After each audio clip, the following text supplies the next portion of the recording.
Hello there. Welcome to another episode of Chasing Labels live from the YouTubes. I'm Stephen Billings, and with me, as always, is your other host, Andrew Cabral. How you doing, man? Doing good, Steven. Doing good. It wouldn't be a show without a little bit of technical difficulties right before we have to start. Well, It yeah, it yeah. feels like that always has to happen in some way, shape, or form. Well, of course. That's how you know you're making progress when things Yeah, go completely awry at the last possible moment. of But course. yes, this is our official first episode of the calendar season of 2024 episode or spy number 130. 130, and this is 130. live. Um, and it's a little bit different doing things live, Steven. Of course, you have that lack of control that you get when you pre-record things, but we will make the best of it as we always do. We will, and the thing is, I mean, the decision to never really do this show live was partly because of its length. Because I just when there's so much so long for me, nobody's going to want to watch this live. But we got changes that are part of the reason why we decided to start doing this. So from now on, the show is going to be live. Part of it's logistical, part of it's like makes it a lot easier for me to record this, then get the audio file, and then easily put it on on the podcast forums, whether it's Apple Podcast or whatever. And the other reason is just we decided to just change up the format a little bit, and I think it's more suitable for YouTube now. And why not? Let's just do it. Let's just Yeah, do I it. mean, we had talked about it periodically throughout the time we've been doing the podcast over the Yeah. 29 episodes previously.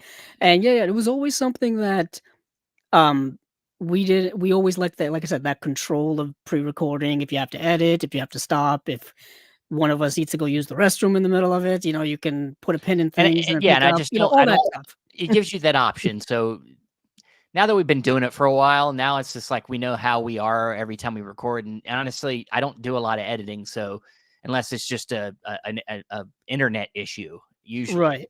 Yeah, which So we've had internet issues with uh and all kinds of stuff, whether it be because of the weather, whether it be because of certain internet hookups yeah, not functioning properly, yeah. companies not working properly, all that stuff, which just goes with all of the technical things that we Well, do here.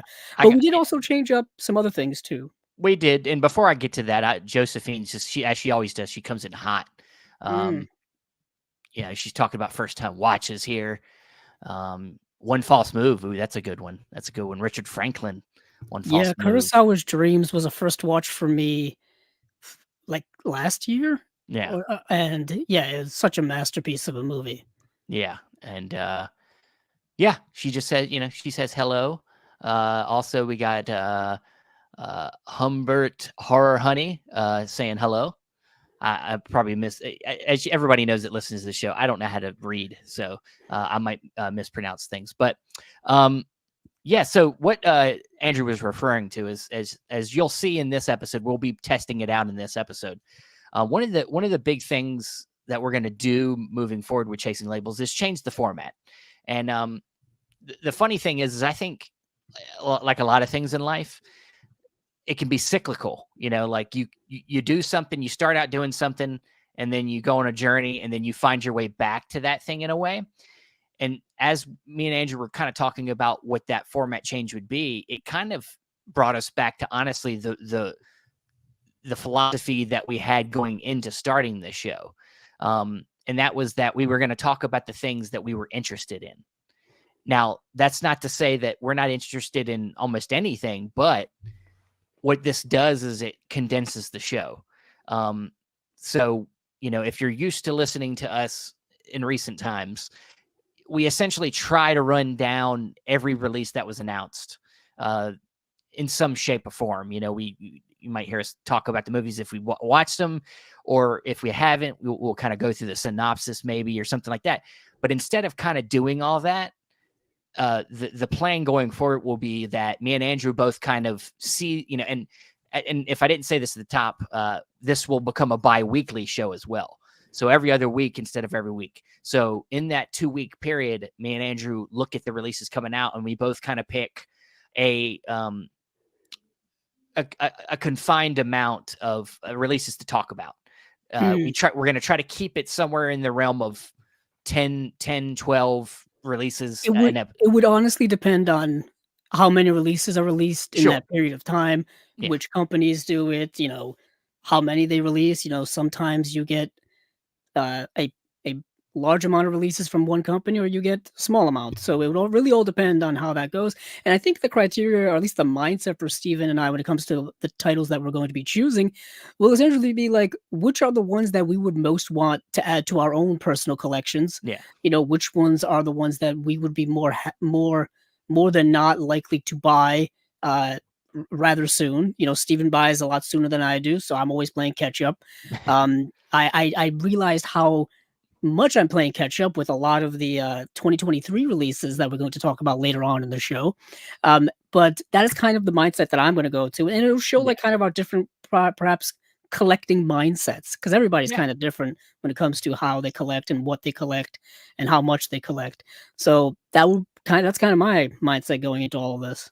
Yeah. I think it just really it helps us stay focused on the things that we're really interested in. And like I said, I think and we've heard this a lot. A lot of our returning listeners that listen to us all the time, they do appreciate the fact that specifically, I mean, Andrew has taken so much time to watch things that are very obscure to get somewhat of an opinion on that thing and help people maybe make a decision on and people really love that. But I do think that for at least for me, it became something I could not engage with anymore, because my life has changed a lot personally, so I can't engage with that part of it like I used to. So for me to be more engaged in it, and I think what's important is that me and Andrew are engaging with each other, and which is another thing that people like, is our back and forth.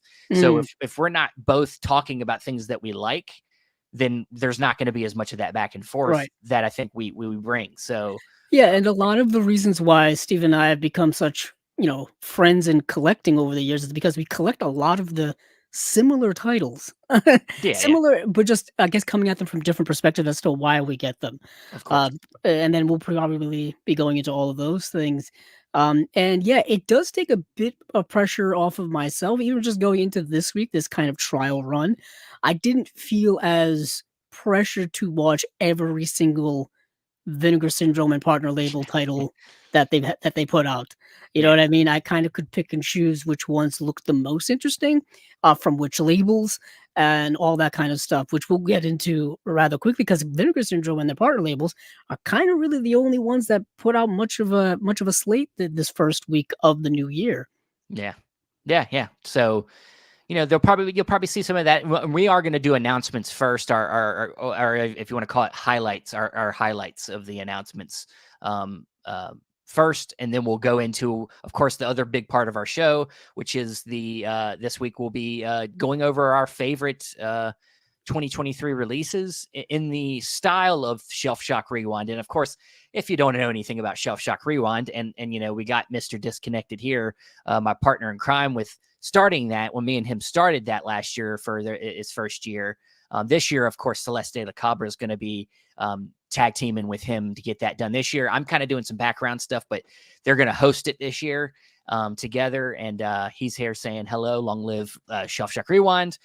And so we are going to use kind of the categories of Shelf Shock as a way for us to kind of go through our favorite releases of last Yeah, year. it's a nice guide, because like Yeah, I said, in looking back at 2023, the year that was for physical media release in just the boutique world, yeah. there was an abundance of releases, like Oh yeah, tons upon yeah. tons. It was quite a great year for all of that stuff, as we covered here on the show.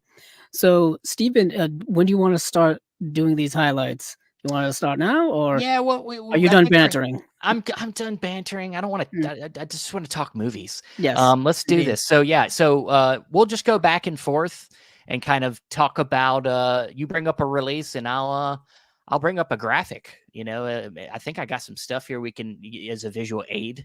What's something you want to talk about first? Well, yes, let's dive into the Vinegar Syndrome Okay. oeuvre, if you will, because on January 1st, New Year's Day, they wasted no time Oh yeah. in kicking off their subscriber week, where Yeah. that is the week in which you can subscribe to their yearly subscription of their releases and all that kind of stuff. But they also have daily deals. They have like title drops every day or most days, and they launched their new label, Mm. their new sub label, I should say. It's going to be tough trying to pronounce this, but we'll figure it out. Uh, Cinematograph, yes, cinematography, cinematograph. cinematograph. This is rough, real rough. But Yeah. they did announce 2 titles, but I do want to talk about the first one that they announced straight out of the gate. And this was a movie that I had not seen. And this is Little Darlings from, I believe, 1980. Yes, Yeah. 1980, starring Tatum O'Neal. Tatum O'Neal, of course, being in The Bad News Bears, as well as, the Peter Bogdanovich film that I'm completely blanking on. I wanna say it's not Over the Moon, but I forgot what it's called. Paper Moon. Paper Moon. Thank you, Steven. Yeah, yeah. See, that's why And you're right on right Jeopardy. on time, right on time. So, the movie Little Darlings is, I think, rather a unique film. First of all, this release um, is I believe I was gonna say it's a multi-disc release, but it doesn't say here. But it's directed by Ron Maxwell, came out in 1980, like I said. Tatum O'Neal, Christy McNichol, a very young Matt Dillon is in this Oh film, yeah, yeah, as well as Cynthia Nixon. So you have a very young but somewhat familiar cast, I would say. And this is a movie that takes place at a summer camp, and it's about um, essentially teenagers in their mid-teenage years, those very mid weird self-discovery teenage years, coming of age years of like 15, 16, around there, where you're really trying to come into your own sense of adolescent maturity. You're yeah. starting to get into things that are more adult and trying to make your way through that mindset and stuff. And so you get a very open, very honest look at specifically like sexual awakenings and all of those things that probably many of us went through at that age, or relatively so.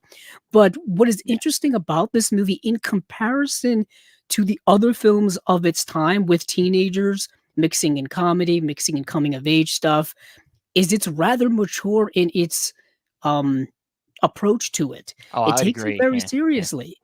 It takes it very seriously, very open, doesn't play it for that, teenage sex comedies of the 80s like we know. There's something like Revenge of the Nerds, or even earlier with like Animal House, or films of that kind. Even the films like 16 Candles and all of those things, it's more on that vibe, but I would say even more mature than those films. yeah. And Pretty in Pink, understand the John Hughes films of the 80s, which would come later. This film is very much a precursor to that, but it takes it rather seriously in that regard. So I was very impressed by that because I was expecting more of a teen angst sex comedy of the 80s with all of its problematic material compared to now, as Yeah, I mean, many of us it have feels like gotten at into. first I thought we were gonna get uh, what's that? Hot American Summer. Oh, Uh, Wet Hot American Summer. yeah, I thought we Yes. were gonna get something similar to that maybe, going Mhm. into it, and then yeah, like you said, like it's very sincere. Um, it's got a perspective that feels very genuine to a female perspective, especially for the sexual, Yeah, it's very much told from a female perspective, from yeah. a young woman's perspective. But it feels Uh, genuine. It doesn't feel like we're like trying to match like films like this that men usually star in. Like it's not. right. Yeah, It's for it's example, I definitely think, yeah, a lot of the kind of male perspective films that are dealing with this material are like always sophomoric. well I'm like our thinking of, like, generation. It would be super bad. Super bad is like yeah, even something like, American Pie or yeah something like that would be even, like, kind of our generation's version of this. Literally, American Pie is dealing with people trying to, experimenting with losing their virginity, experimenting with sexual things. yeah Turn of the century, kind of the late '90s type of era, so a very interesting early millennials, maybe late Gen Xers or something like that. yeah But this film is, yeah, like I said, it feels like it's got that Dazed and Confused vibe to it as well. You know what yeah I mean? It's got a very, because it's of that, late '70s, early '80s time. But what really impresses me with this release is the cover art looks fantastic, and just the overall construction of this new yeah line seems rather deluxe in its Yeah, approach. You can kind of see, nice. It's a different. I love that they have chosen to do a different style, um, package for this new sub label, and it's got kind of that kind of meshy, like the interior media book is like got that like fabric inner book hmm style, hmm and then it's got like that the tag I to pull it out, and believe it has, it's kind of a slip box design, yeah, rather thick slip box design, and I love the bright pink colors on it. I love the cover art. It also has the film is from a new 4K restoration. We got two new audio commentaries in there. We have alternate scenes. There's an hour-long interview with the director, Ron Maxwell. And there's a video essay by Sam Deegan and essays by Kate Hagan and uh, Katoya Murray. So it's a rather interesting, like I said, total package here. I'm very excited about this line because I didn't yeah. know what this sub label would be. They have so many different sub labels dealing with so many different genre type things, but this is rather interesting. We'll get into I was the gonna other one that say. they're putting out as well, which is completely different from this entirely in It's terms of like genre. okay, maybe they're going a certain way, and then you're like, oh no, Yeah, that next film is a little different. right. Um, do you want to go ahead and talk about that one? Yeah, let's go to the next one, which is a film we've talked about several times already throughout the I feel podcast. like it. Yeah, Red Rock West, yeah. of course, starring the one and only Nicolas Cage, whose birthday it was the other day, Steven. I don't know if you celebrated. I Um, I always do. yeah, I I think you always. celebrate him every day. I Well, like to that's the think. thing is I celebrate them all the time, so it's yeah, definitely. And this behind the scenes thing, we kind of heard about this like a long time ago. Yeah, I we had Yeah, heard yeah. rumblings and rumors that this release coming or a release of like this was coming from a Region A boutique label. We Well, we thought it was knew. Vinegar Syndrome, No, and it ended up I being think them. the we're not going to say who told it, who Right, right, right, mentioned it right. to us, but they did tell us Vinegar Syndrome was the one doing it. But we didn't Um, know, we had no idea about this new we didn't know it was going to be sub-label. a new sub label that they Yeah. used it. They released it through, but a friend told us that this was coming at some point from them. Um, and so yeah, I mean, I was just waiting and waiting because I knew that whatever. I mean, I went ahead and bought the Signal One release because I love the movie and I love Nicolas Cage and I wanted it in my collection now. But I will be buying this because it is a very nice package. Yes, it is. And if you don't know what Red Rock West is, it's an early '90s Nicolas Cage film where he's a man who kind of is wandering into a town. He's looking for work, and the work he was going to get kind of he's got like an injury, so they won't let him work there. So he kind of goes into town and he kind of stumbles into a bad situation. I'll just say that he gets into a compromising situation where he has somebody's money, and it really turns his whole situation upside down. So, really solid kind of. Would you call it this a noir of Yeah, sorts? it's like a 90s neo-noir western, Yeah. I would say. Where you have Nicolas Cage, Dennis Hopper, Lara Flynn Boyle, and it's kind of like the Hitchcock. JT Walsh. JT Walsh is in there. Yeah, It's we can't. kind of like a Hitchcock wrong man scenario Yeah. turned into, like I said, a noir, neo noir western, where he kind of just stumbles into something accidentally, and he ends up getting swept up in a very dangerous situation. Kind of like a case of mistaken identity, where he's believed to be a hitman, but he's not. But he gets hired as a hitman. And he just kind of goes with it until things escalate out of control. Once you get Dennis Hopper involved, things kind of escalate into uncontrollable levels of Yeah. chaos. It's a very good movie. Like Steven said, Signal One Entertainment had put out a Blu-ray of this. Umbrella just put out a Blu-ray of this last year. That was another one I know a lot of our listeners and a lot of fellow collectors picked up. And then this one is now announced, and I believe this one has different special features than I think either of those. Don't quote me on that, but I can say that we got new stuff in here, which is really awesome. Yeah. We got a new interview with director and co-writer John Dahl, a new interview with co-writer Rick Dahl, new commentary track from Elaine Silver, who is kind of a noir expert, and filmmaker Christopher Coppola. And there's a new video essay by our buddy Chris O'Neill, whom we've Oh had yeah. on the show. And there's an archival interview with the editor Scott Chestnut, and then Caged In, archival video essay Mm. by Petros Pastivas. I've seen Um, that feature. It's on oh, the cool. it's on the Signal One release, so it's a Oh, good okay. So feature. there is a little bit of crossover there. Yeah, yeah. I wasn't way off in that. No, no. So yeah, and once again, it's coming in that very cool, thick packaging, slip boxy type of way with a bunch of like, with a lot of cool artwork on it. The artwork looks very good. It's got a bunch Yeah. of like Welcome to Red Rock West on the front. It's got a picture of like the horizon on the back. Um, all of that cool stuff. Yeah, this is probably gonna sell rather quickly, I think. Yeah, Well, whenever some new label starts, even though this is a sub label, people are going to jump on especially the first couple releases. You know, they don't. You we know, gotta get that number one. that's You what know I'm what I saying. mean? You got to get that number one. You got to get that number two. You know, like It's like people. collecting comic books. You know, you Yeah, gotta yeah, get that number one. You gotta get it. yeah. It's Yeah, that this is collector's part that comes in. But for me, both of these films are worth picking up because of the films. They're both good films. Cinematographe, or however you say it, they're yeah. starting off We'll well. figure it out eventually. Yeah. I Well, just figured somebody's out going how to to say it. say it. Yeah. Somebody that's in charge has got to say it right. I'm wondering if Justin Liberty has already squashed this. I don't know. He knows how to. I He would think know. he posted on his Instagram, I think kind of like an unboxing or a kind of a reveal of I don't know, both of these or one of these. I have to go and look, to be honest. But yeah, I know we'll get it down eventually. I feel like there's a lot more of these coming since it's a brand new line and they seem very invested.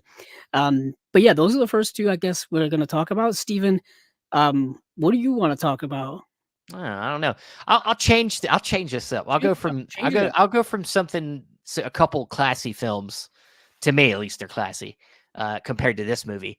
Let's talk about the film coming out from Unearthed Films, Guyver, the Guyver. How about that? This is a film. Let me make sure I get the right. This is the tough thing about doing multiple things. This is why live is just God. How do Yeah, you do it, Ryan? you got to multitask in the moment. Yeah, I know, right? What do you need? Like a synopsis? Well, I was going to get the date, but Oh, okay. 1991, and this is co-directed by Screaming Mad George. What a name. Yeah. So, if I'm, what's the band that she was part of? Isn't that the same person I'm thinking of? Isn't she in like a band? Isn't she like a musician? You are venturing in territory that I'm not sure of. Okay, well then I'm just I'm gonna move going on. to Google Screaming Mad George, Japanese artist and film director. All right. Well, that's close. So the Guyver essentially is, like a Power Ranger movie. It's got the same type of effects as a power. People wearing like monster suits, and it basically, there's this,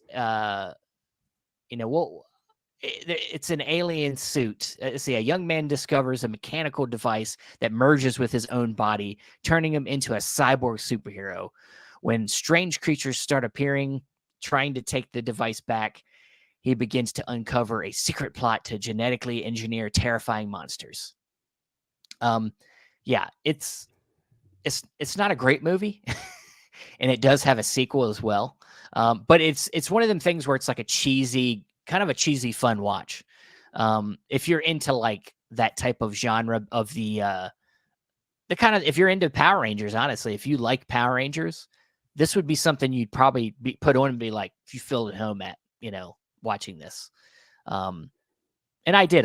Growing up, I did watch Power Rangers a lot. So Same this here. didn't bother me watching this. I was like, this is dumb.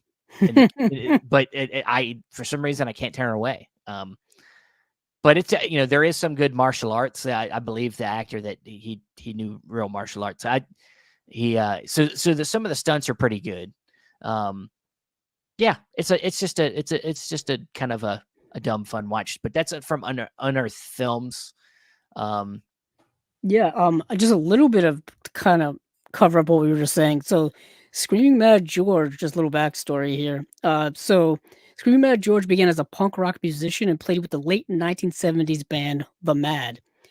His gory music videos led to a job in the film industry where he worked on special makeup effects. Mm. His early work includes effects on Big Trouble in Little China, Predator, A Nightmare on Elm Street 3 Dream Warriors, and the cockroach scene in Nightmare on Elm Street 4 The Dream Just Master, and The Arena, ah, or The End Arena, which is, I believe, in a box set we'll talk about sometime later. Um, but yeah, so I get that kind of vibe just from the cover art alone because I did yeah. not see the movie. But you're right that Power Rangers being an apt kind of comparison to what we're talking about. And then there's like a sprinkle of remember Animorphs Yes, I do. book series, and then Yes, they I did do. like a was it a show? They did a show, I and believe it they did has do a it does show. have moments of that in there where like people just like transform, That's into these kinda like cool. yeah. There's like some moments that I'm like this is weird, but it's like it's kind of cool. Um, so yeah, that's the Guyver. Terrible name for a Yeah, you know hero. why? Because that name The now in pop MacGy it's culture like you is think MacGyver. MacGyver. Yeah, Yeah, yeah. that's So why. yeah, I it's mean, they just did the whole MacGyver TV series, then the top MacGyver TV series reboot that aired a few seasons recently, so that's why. Animorphs. Yeah. Nice, nice. Let me switch back to Vinegar Syndrome All right. because one of their titles that they did announce, is the movie Southern Comfort, which is directed by a probably familiar name now if you've been collecting over the last year. I feel like there's been a lot of his movies that's either been released for the first time or re-released once again in different formats from different companies, whatever the case may be.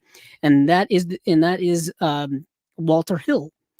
Walter Hill, of course, we have the Walter Hill box set from Imprint. We've got, of course, the Warriors getting Yeah. getting released. What, couple of times, one from Yeah. Imprint and one from Arrow that just came out, which everybody scooped up, um, just in December, making me all jealous and stuff. But I already own it already, so I can't justify rebuying it like a year after I bought it Yeah. again. And that Um, wasn't a cheap set either. Yeah. no, the Imprint one wasn't cheap, but of course now Arrow has to one up it by making it a 4K just to twist the knife, just to twist the knife in my It's back. fine. It's either release. I mean, it's never looked better than it's looked in a long in getting both versions. I mean, Right. And there was another Walter Hill film. What's the Bruce Willis film that you like, Steven? oh, Last Man Standing, man. Last Man Standing, which is Hell based off yeah. of Yojimbo, just got a Blu-ray release from, um, Shout Factory in, I think, the last week of 2023. I think it literally came out that Tuesday. Yeah. So that's also available, but this film, Southern Comfort, came out in 1981, so it's right in the middle of, like, the movies that are in that Walter Hill box set, plus The Warriors. It's in that mix right there, in Yeah. that era of his career, and this is an interesting film because it's set during the height of Vietnam, and it's, like, towards the end of Vietnam, post-Vietnam, I believe, um, and a bunch of these soldiers, these kind of, National Guardsmen are supposed to be running this training exercise in the swamp, and they get lost.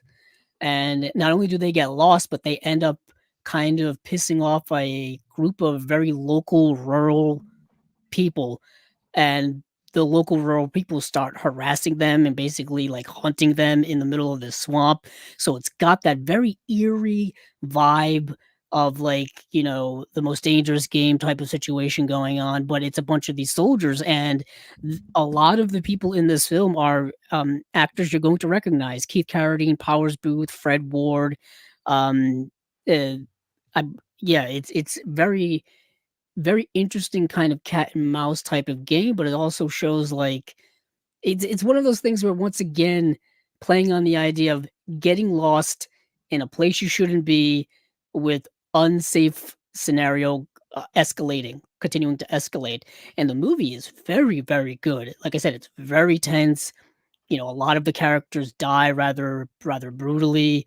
It's a really solid, I think, underrated film from Walter Hill's career. Like I said, it came out, around the time where a bunch of more well-known films are celebrated in his career. Yeah, I highly recommend this film if, for those of you who have are fans of Walter Hill, may want to get this. If you are a completist like myself and are just kind of gathering up Walter Hill titles, you need to get it. Basically, if Yeah. your OCD is like mine, really solid release. I believe it's a 2-disc release, and yeah, it's got a new 4K UHD presented in high dynamic range.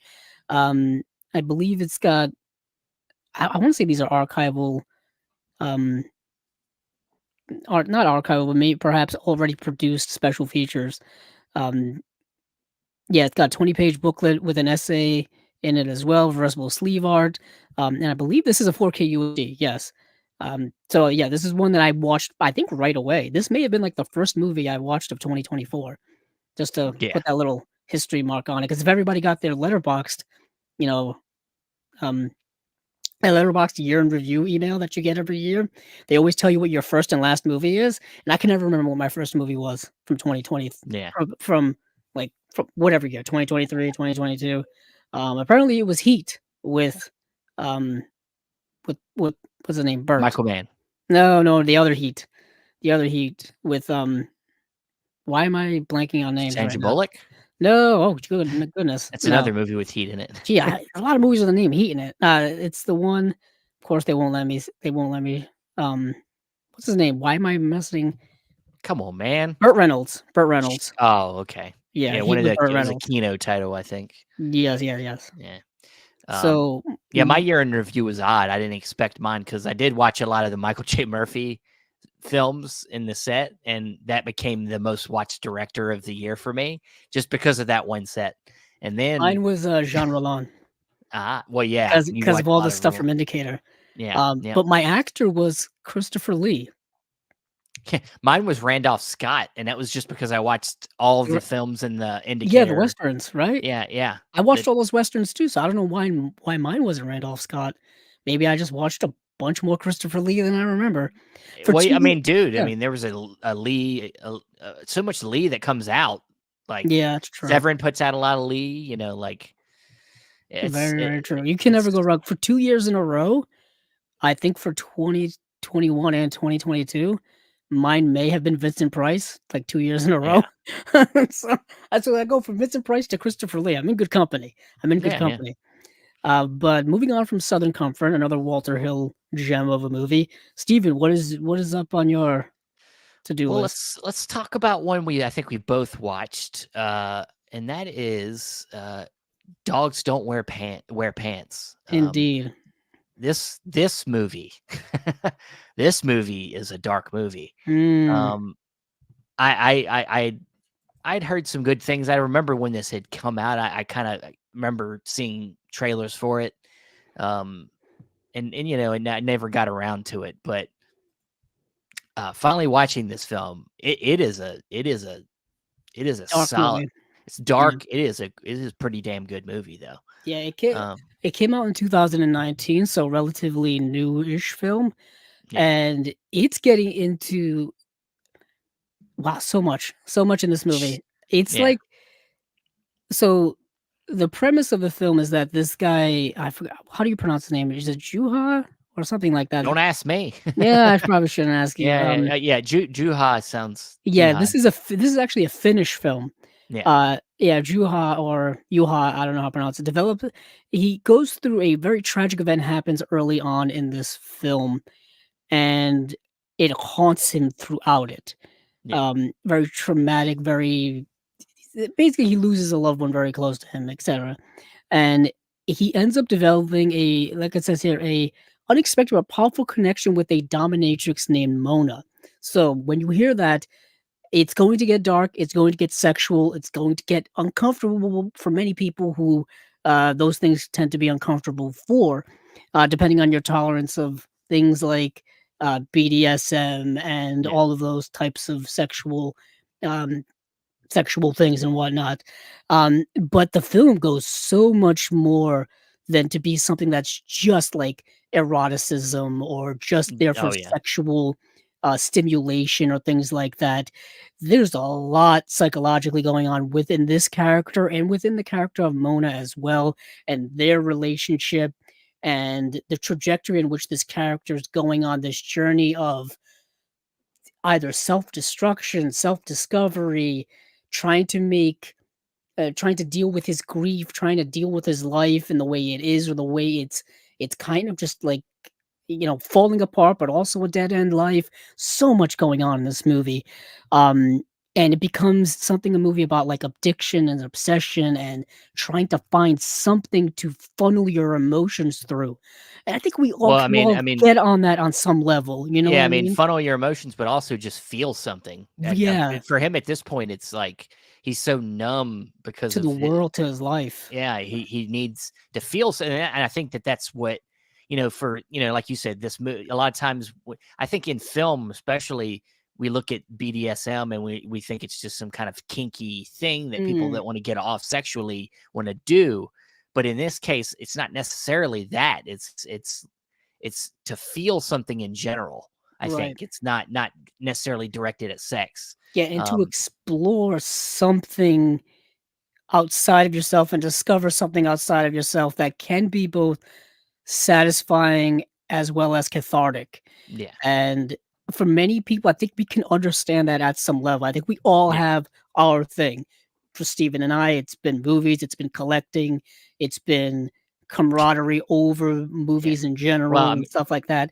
Just yeah. to get like, kind of make our way through life and to Well, I mean, feel something, you know? honestly, I mean, not to this degree, but Mm, me deciding, me as for me deciding to get married and have a kid is was a big deal. Like, I mean, anybody that does that decides to, you know, uh, join your life with somebody else and then decide to make a life. It's like a decision that you don't really fully understand until later. Like, I think that as they grow up and stuff, but like it's it's a it's a weird thing just watching something that you made run around the house now. mm.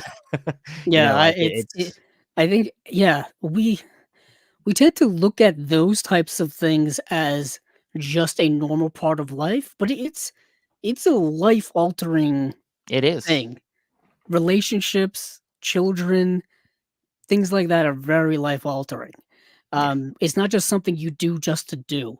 At least I not mean, in today's world. some people act like they're Some doing it people just to do do it. act like it, but So some it people are really having too shouldn't. many kids. Yeah. So, I mean, a little, we don't like to be judgmental here, but yeah, some people don't take those things as seriously as they are, well, Yeah. Yeah. unfortunately. And then there can be very There severe could be bad consequences because of consequences. it. Yeah, yeah. Child neglect and, all this kind of stuff. But this movie is very, very good. And we should mention Yeah. this is part of the partner labels. Um, I think this is Altered Innocence, is it? This is Yellow Oh, Veil Yellow Pictures. Veil. Yeah, Yeah. yeah. Yellow Veil Pictures. It feels like an Altered Innocence film, though.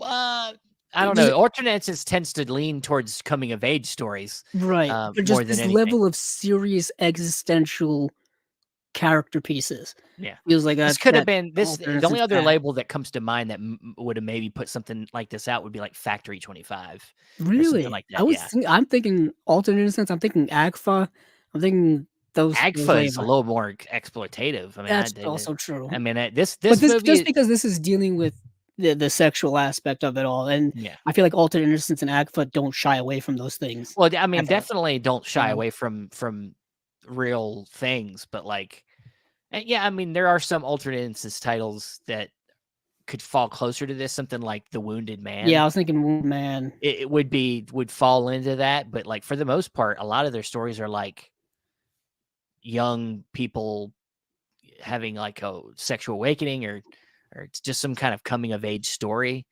as a lot of their titles. So I don't know, but that's neither here or there. But Yeah, I'm just thinking of Wild Reads, Wild which I got. Reads, yeah, Wild Reads is Altered Innocence, young coming of age film. yeah. Um, so yeah, so you're right. So Brothers Keeper is another one like that. Like right. it's a lot of things like This is that. more of an adult version of what Altered Innocence kind of does with their films, or Yeah. puts out those types of movies. Um, but moving on from there, I feel like we need to go lighter, but I don't think we got lighter stuff on our list. Sure, I got a light one. I Okay. was gonna save it for later, but it's a light one. Here you go. Major League.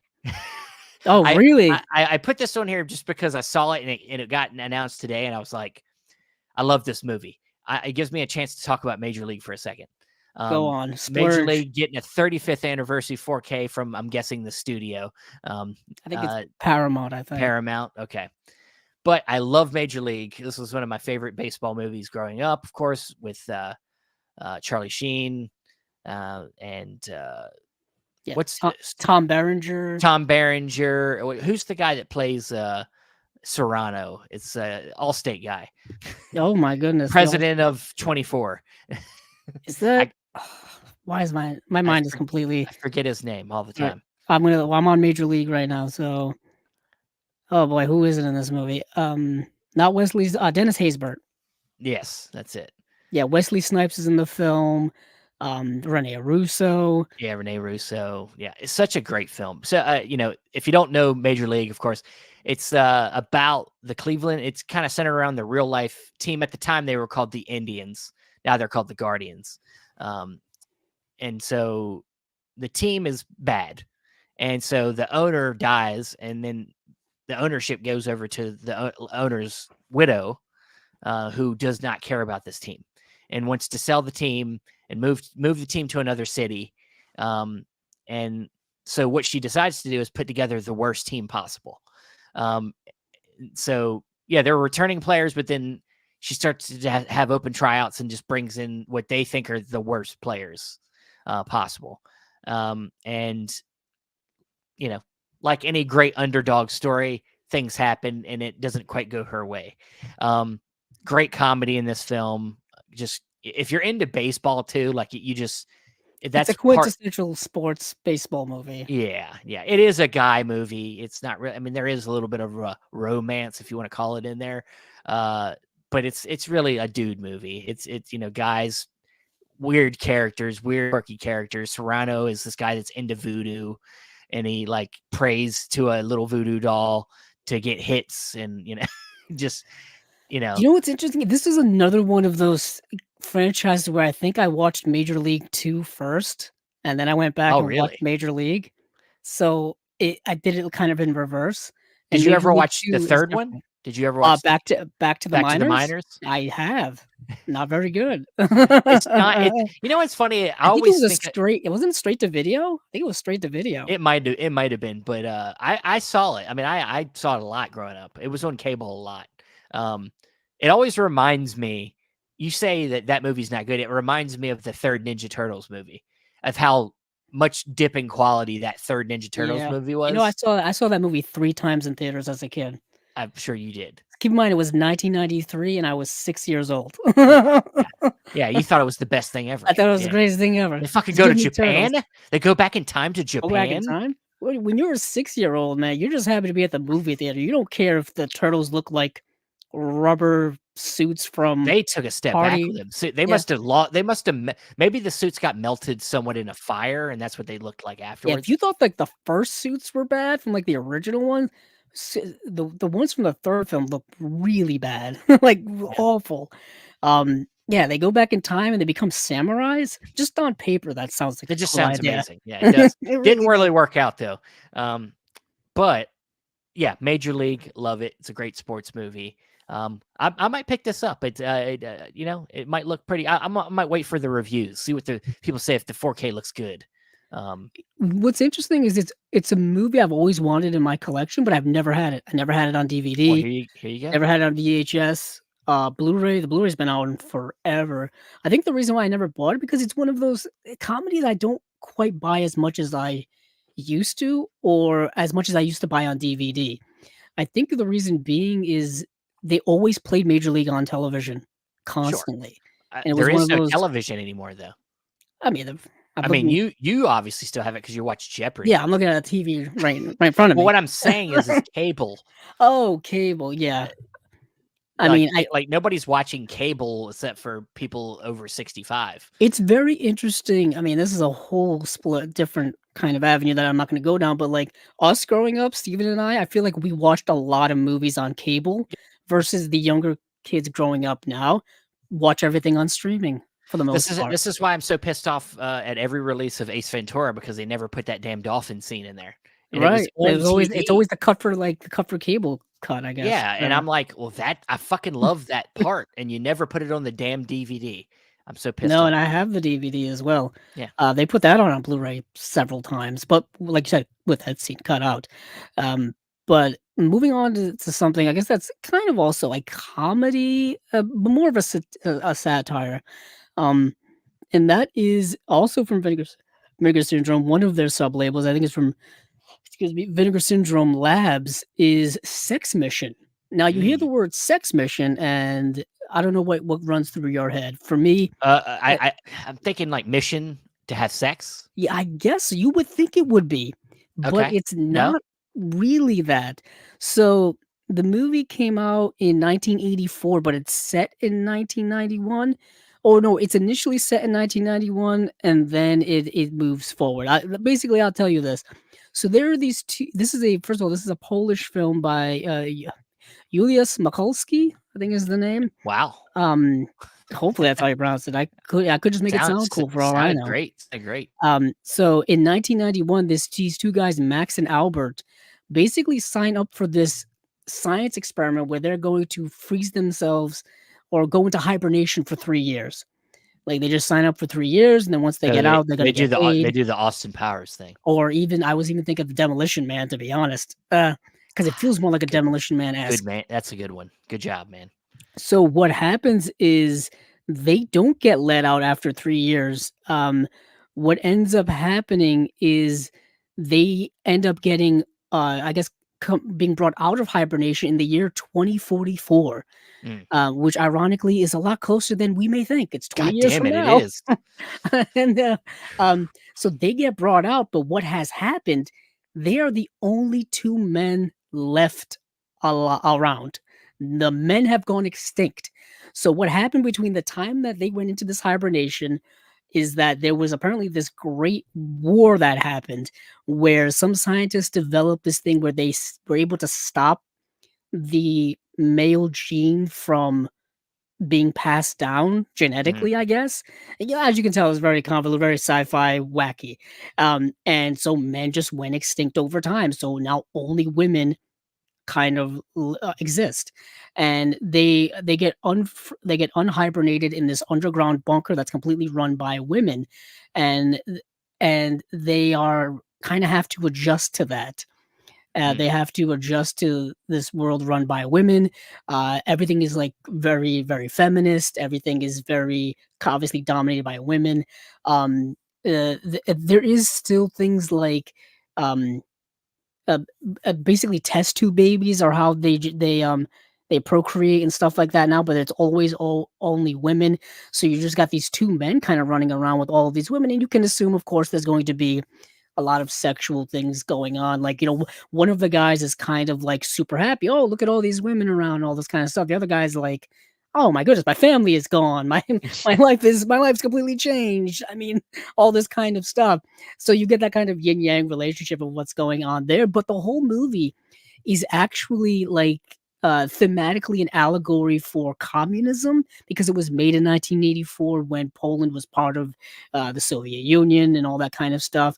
So, if anything, it's trying to do what the great Kieslowski was doing with his work at the time, but just done it in a more comedic satirical way. Like Yeah. the movie has like the budget of something like a Barbarella or a another sci-fi film of that time. Not quite as cheesy as Barbarella, but you understand what I'm saying.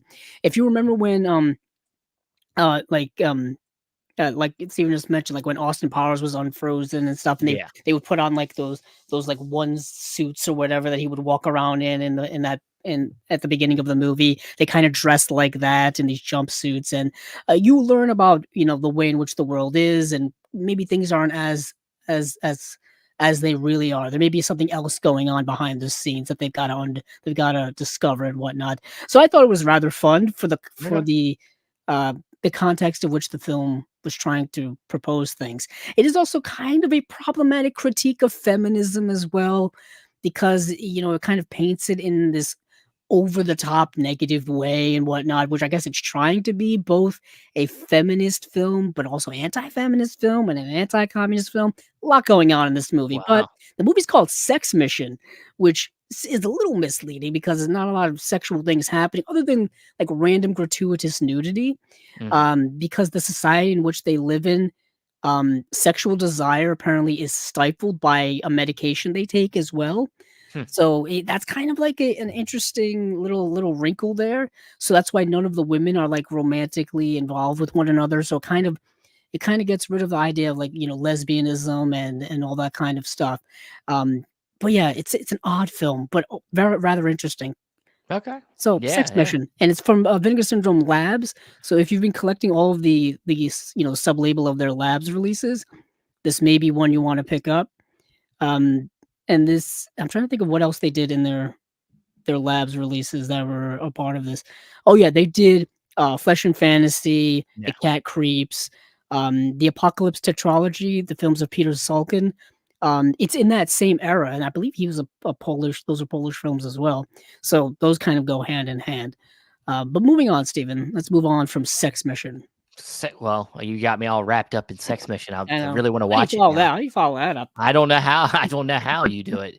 Um, how about we try to follow it with a film that has had some releases had a pretty good release from Arrow, but now it's getting a release from Shout Select. Oh, nice. Over the Edge. Now, Steven, I was checking Letterbox when I was watching after I watched this. Turns out you have seen it already. Oh I think yeah, yeah. you saw it. I have the y- Arrow You release. have the hour release. There you Yeah. go. So, talk about a coming of age film. Oh yeah. What a movie! Talk about another film with Matt Dillon in it. This, I believe, was his first film. I've got to look that up so I don't look like an idiot on this live here. Very super young, like maybe 16-year-old Matt Dillon in this Yeah. film. So we got double Dillon with these release announcements this double week. double dill. Double dill for you on episode spot number 130, guys. Exactly. It's more of the Matt Dillon. So I gotta scroll all the way down because I don't realize how much Matt Dillon has done. So yeah, Over the Edge was his first film. His second film was Little Darlings. So There you go. you can get his first two movies in very good quality, I assume. So Over the Edge is a very interesting coming of age film. A lot of things happening in this. To kind of break it down, a group of bored teenagers rebels against in the community of New Granada after the death of one of their own. That is a very condensed version of what Yeah, this movie it's is about. condensed. Yeah. Very condensed. So you do have a group of young kids. We're talking mid teenagers, young teenagers, women and yeah, women and boys. Oh, girls and boys, I should I say, was gonna because say they're super women young and in my what? mind. What? Boys and girls, and they living in this kind of startup, like suburban community that all their parents have moved them to. You've got like these nice like starter homes and stuff and whatnot, and this is one of the movies that I absolutely gravitate towards. This idea of existential coming of age films from teenagers who have just this innate disconnect with the adults that are around them. The Yeah. adults in this movie have cannot figure out It, why these kids are the way they are. well, Can't this can't is figure it out. this is what as you brought up him John Hughes earlier. This is exactly what John Hughes tries to tap into a lot Mm. in his movies. But I also think about the film Pump Up the Volume Oh yeah. is a film that kind of plays on this wavelength a little bit, where you got this guy who's doing he's a night jockey or whatever you want to call it, a disc jockey and he talks about just existential things, being a kid and how the adults don't listen. Yeah, and I and feel I've talked about this many times. I have this theory that I've been working on for years. Probably not really a theory, probably not original at all. Every generation has these types of movies yeah, about this type of youth culture. Rebel Without a Cause in the 50s. Pretty sure you had something like that in the 60s, and in the 70s you had things like uh, I'm just completely blanking on Easy Rider. The George Lucas film. Well, even Easy Rider or something Yeah, like yeah, that as well. But that's more of like society in and of itself, not Yeah. connecting with each other. But I'm thinking of the George Lucas film from the 70s, American American Graffiti. Graffiti. Yeah. In the 80s, I think you had an abundance of that Yeah. specifically because you're getting the kids of the post-hippie era. You're getting the kids of the post-Vietnam Yeah. era, the Ferris post-60s era. Bueller. Ferris Bueller. Yeah, you're getting all of that. When I was watching this movie, it gave me vibes of a movie called River's Edge Oh with yeah. Keanu Reeves, Iona Sky. Um, what's his name is also in that movie from Back to the Future. He played George McFly. Um, Crispin Glover. Crispin Glover is in that movie as well. The movie itself, I think, is really good in showing the disconnect between that generation of the kids growing up in the 80s versus their parents who grew up probably in the 60s during that Yeah. era. And even though the parents went through this era of freedom and expression and all of this kind of stuff, they still don't understand why the kids are the way they are. Yeah. They're on their own wavelength, and they can't get off of that wavelength to kind of open their eyes of awareness to what these kids are going through. In the 90s, you got movies like Kids, even like Dazed and Confused was obviously about Yeah. the 70s, but you Yeah. can kind of that's universal, really. Humboldt Horror Honey says, "What is this generation film when it That's a comes good to that?" question. Yeah. That's a good question. Yeah. Um, Yeah. I've been ruminating. I don't know. It's hard to. It's hard. We were you in the talking gen. about millennials? I guess the last 20 years. I guess you could say maybe like. Um, I don't know. I don't know why this movie comes to mind. It really doesn't fit the criteria, but my mind went straight to the movie Hesher with Joseph Gordon-Levitt, Mm. even though it's not like necessarily in that genre, but it's about this guy who's like, like a kid, mother dies and then his world's turned upside down. And then like Hesher comes in and just shows him like, it's okay, man.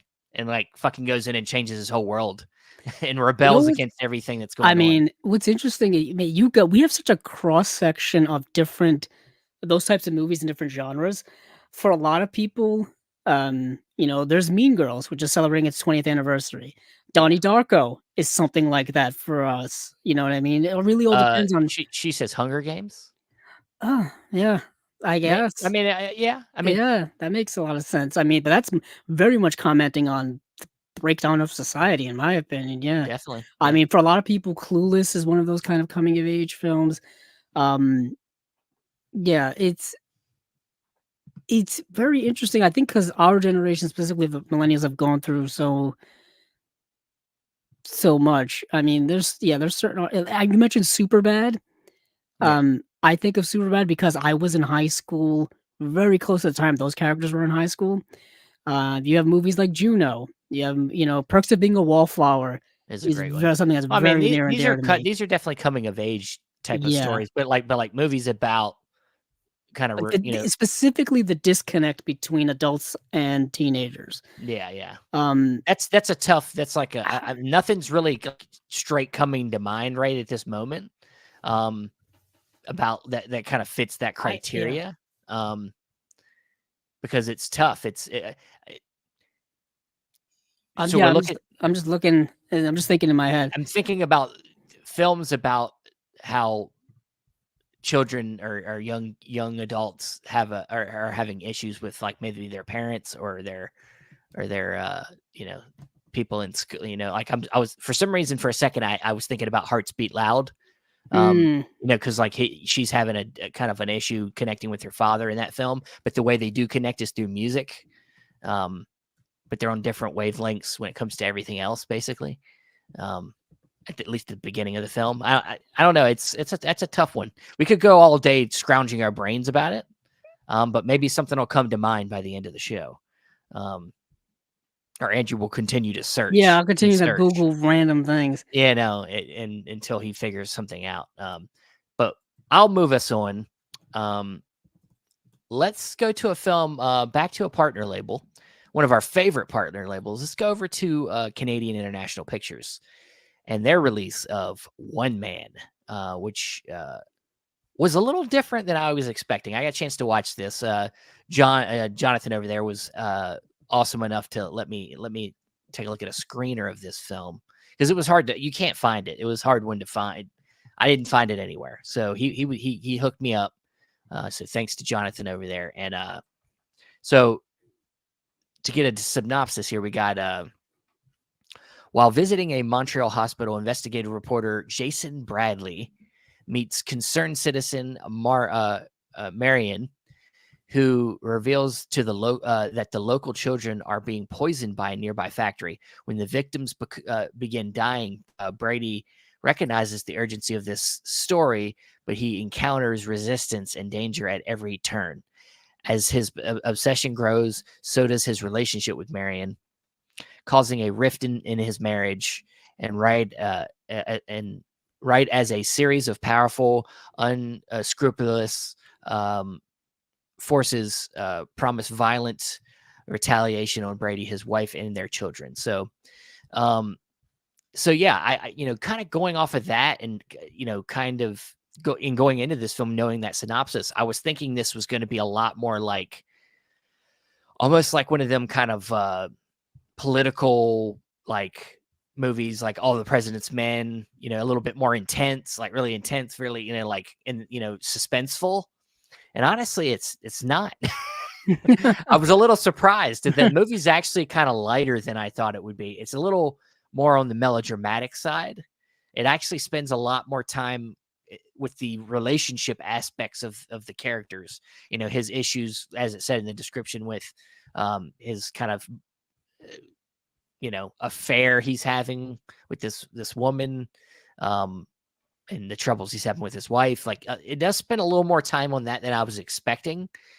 So then it maybe took a little bit away from the actual like main plot for me. It's not a bad movie. It's a solid movie. It's got, the lead actor, make sure I get his name here. I guess it's Len Carew. He's great. He's really good. I really like his presence in the film. Not the greatest dude. He's cheating on his wife, but it's still there. He's got a presence. He's a good actor. I liked him. I thought he was good. But it's directed by Robin Spry. I'm not familiar with him, but yeah, it's got the cool thing about this release is there's a lot of Robin Spry's like early stuff. Like it's got some shorts in here, 5 short films directed by him, and a couple other ones here. So yeah, this is a pretty loaded release. So yeah, Andrew, anything to add? Yeah, I had wanted to see the movie just because, I continually support Canadian International Pictures. And yeah, it was impossible to find, not streaming anywhere, not available in any place one would think to look. It is, yeah, it's a pretty loaded release. I don't know if you've checked out all the special features, It but it is. looks Yeah, like it's got a I said that. I don't think you were listening when I was talking. No, I wasn't. God damn it! You caught me. I said all that. I said all that. Yeah, it's loaded. It's Horror Honey's saying that she's Canadian and she's never heard of this. Yeah. To be honest, most of the things that they put out, I've never heard of. I've never heard of. I think the only thing they've put out I've maybe heard of is the Amityville Horror movie. I would say, yeah, maybe just because I've heard of Amityville Horror and it was one of the sequels. Yeah, that's kind of the only reason I would know. But yeah, I always support those guys. So whatever they put out, I at least give it a watch. I know their last two kind of the last 2 releases are I'm a little bit Christmas down movies, them crazy Christmas movies. Yeah, the the Christmas Martian, and then what was the other one they put out? The one with the dog in it. Yes, the one with the dog. Yeah, the one with the dog in it he's not that bad. The Dog Who Stopped the War. The Dog Who Stopped that movie's not that bad. But no, it's not that bad. The Christmas the Christmas Martian. That's a different story. That's a different story. But some of the other things that they put out, of course, we've loved. Their documentaries. Gina, the Buster Keaton set that Buster Keaton one. Yeah, that was really what blew the doors off of things. That Buster Keaton film. Buster Keaton Rides Again, and even their early stuff. I still have to get my hands on the Ernie game. I got that a little while back ago. Yeah, there's still copies left now that I'm looking. So that's definitely that's like the first release. I don't have it. She said Gina is a great one. Yeah, Gina is really, really good. So yeah, I dig their stuff. But let me look at my list and see what else I've got. Well, how about you talk about this one right here? If you look at the screen, boom, Oh, I'm not even on the correct tab. So Lynch. oh, Lynch Oz. Thank goodness. Thank goodness. Get me back on track here. So Lynch Oz. This is part of the Janus Contemporaries. This is like one of their next Janus Contemporaries releases. This is a documentary covering two things that I am endlessly fascinated about: David Lynch and The Wizard of Oz. Yeah, Specifically, what are the connections between David Lynch's films and The Wizard of Oz? Apparently, there are many. Apparently, Wizard of Oz, I think, may be David Lynch's favorite film or one of his favorite films of all time. yeah, He's mentioned it in interviews and such. He's thrown hints into a bunch of his movies. He's named characters like Dorothy and stuff like that.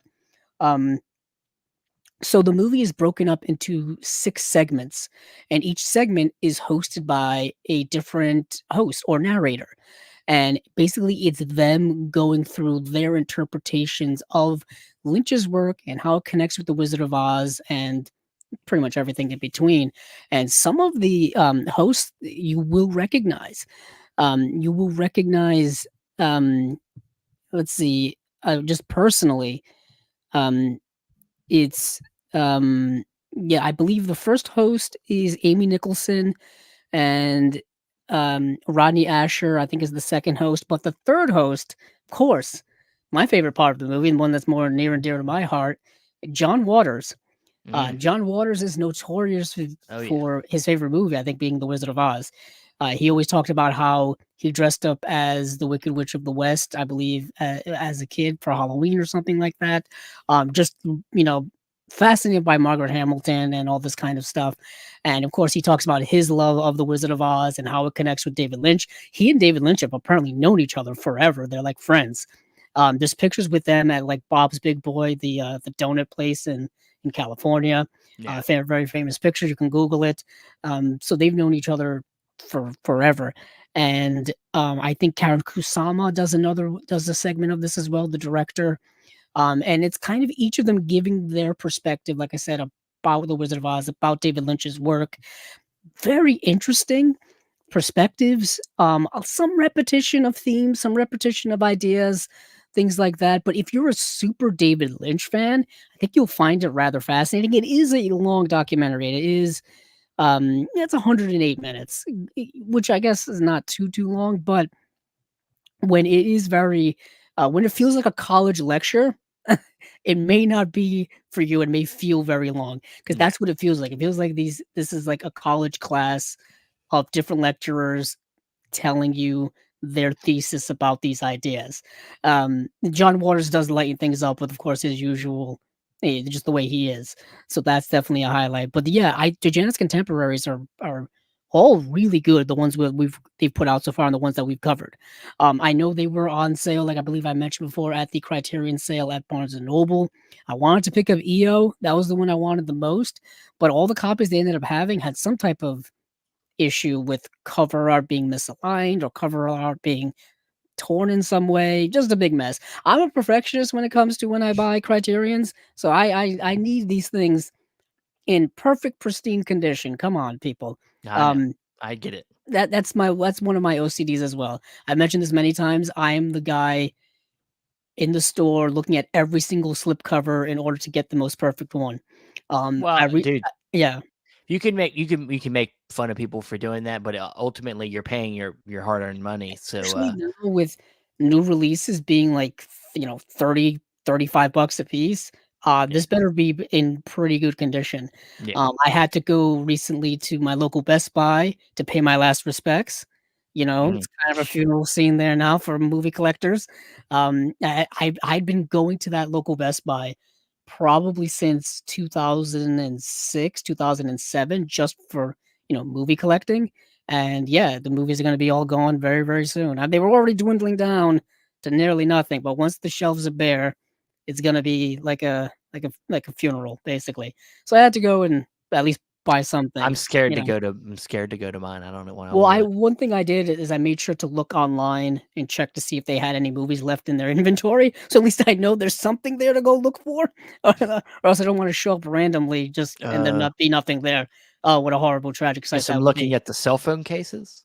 Yeah, I know, what am I supposed to do there now? Oh, I don't know what to but do with my but hands. anywho, I Mm. when I was there, I, was doing my usual doing the slipcover thing, checking them out. Then, of course, you got to make that ultimate decision. Okay, all of these slipcovers are not looking too good, but which one l- is not as damaged as the other? Essentially, you gotta make some tough decisions. You gotta look them under a microscope. But moving on Well, from this is the Lynch last one Oz, here. This is the what last one. what It's you. was the last one you got? This is you Oh dancing yes. in the dust. So we've got so there is a double feature Yes. of the first films of Asghar Farhadi being released. Asghar Farhadi being the director of two films that won the Oscar for best non-English language film in A Separation and I believe The Salesman, if memory serves. I think, unfortunately, I think recently he's been caught up in a rather messy plagiarism thing going on with a lot of his work. Apparently, that's something you could probably Google and read on Wikipedia about. But these are a double feature of his first two films. And Stephen, who is the label putting this out? Oh, Oh let man, me you look. caught me off guard. Okay, let me I was scroll not down. I ready didn't for have it. this. I I didn't will. have it up. That's why. Yeah, so it's Yeah, here it is. It's Film Movement. oh, it's their first release then. Yes. So Film Movement's actually been around for a little while, Oh and I yeah, yeah. and I think we've covered their releases before, and they've been putting. Actually, we may be covering another one of their releases relatively soon. Yeah. So film no, so Film Movement's put yeah, film they've been putting out stuff on their own. And now I think they've partnered up with Vinegar Syndrome to be one of their partner labels. And yeah, this is their first release, but I think there's a bunch of their other releases that they just dumped on here, previous ones, Yeah. for people to kind of, I guess, get a taste of the types of movies they put out and purchase them and whatnot. So we've got two films here called Dancing in the Dust and Beautiful City. One came out in 2003 and the other in 2004. Unfortunately, we don't get much of in the way of special features other than it says video essays and that's it. How many video essays are we getting? Is it one for each film? I don't really know. It just says video essays, and each film comes on its own disc. Um, yeah, I'm fascinated by this just because I don't have the Salesman. I don't even think the Salesman got a Blu-ray release because I think the Salesman is when a lot of this plagiarism issue kind of popped up. Nope, I lied. So the Salesman did get a Blu-ray release by Sony Pictures, probably Sony Pictures Classics, in 2017. Um, yeah, it's actually out of print, going Mm. for a pretty penny on Amazon, and I'm assuming on eBay as well. So yeah, A Separation was really the movie that kind of put him in the public consciousness. It's a movie dealing with um kind of the the a married couple are faced with a difficult decision to improve the life of their child by moving to another country or to stay in Iran and look after a deteriorating parent who has Alzheimer's disease. Obviously, you can tell very real life story. You know what I mean? Having to navigate life things and whatnot. It seems to be the wavelength of which he operates on for the most part. And of course, he's an Iranian filmmaker, so he's dealing with a lot of the cultural things of the Iranian world, as well as dealing with their cultural things, like Islam and such of those things, their traditions and whatnot. So I've always been fascinated by exploring their culture through film, which I think is a very powerful thing that film can do. But I think that's about it on that. There was one more film that I had brought up, but there's not even a picture of it, Stephen. Because this movie, I want to put this in here because people may be interested in it. This movie never had a DVD release, never had a Blu-ray release, and it's really kind of coming to home video roughly properly for the first time. And that is the 1987 William Friedkin film Rampage, Mm. starring Michael Biehn from um what was Michael Biehn in? Terminator as well as Aliens, Yes. if memory serves. So Rampage was a movie that came out, like I said, well, it was supposed to come out in 1987, but what happened is the production company, I believe, the De Laurentiis company or whatever it was, went bankrupt. So the movie did not get put out in theaters until 1992 by Miramax. But the movie apparently had been released on Laserdisc in 1989 in Japan. So those Laserdiscs were imported into the United States by movie enthusiasts, and that's how they watched the movie. And judging by the quality of the version that I watched, it may have been from those Laserdisc, may have been from those Laserdisc that Laserdisc release. Um, yeah, it's a movie that I think was also recut for the Miramax release in 1992, and we've talked about it a few times. Miramax's catalog is kind of all over the place. I've just recently not I just recently found out that a couple of years ago, Paramount bought a good chunk of the Miramax catalog, and they re-released a bunch of the Blu-rays that had been put out earlier. For example, like The Crow. The Crow had been Yeah. put out by Lionsgate earlier on Blu-ray, which I'm pretty sure many of us have. And then a couple of years ago, um, Paramount just re-released that same Blu-ray once again. So I know a lot of people are probably curious about if there's going to be a 4K release of The Crow anytime soon because it is the 30th anniversary this year. I remember, I think 1994 is when it came out. So it would be nice if we would get something No, like that. they will, and it'll coincide it with that new Crow movie they're doing. Oh, gee, that thing's been in development for what, over a decade? That thing's been in 25 development years? Yeah, forever. I don't know. Forever. How many different actors and directors and writers and producers are Who'd they gonna they get end on up that with? film? Who'd they end up with? Wasn't it a Jason Momoa? It was going to be Bradley Cooper at one point Yep. and Jason Momoa, and now are they thinking Bill Skarsgård? That's who it was. Yeah, Bill Skarsgård's That got would it. be a good pick for right now. Yeah. But they can't get that off the ground to save their I lives. don't know why. I don't know what's going on. I don't know what's going on either. Obviously, maybe it's a rights issue. It's probably changed hands so many times over all this They're time. probably waiting for the 90s retro cycle to come It's back. starting. It's It's starting, so starting. they're it's time. It's time. Time to get your emo, soundtracks out, Your 90s metal going. Yeah, Yeah, the soundtrack for The Crow is very 90s yes. metal.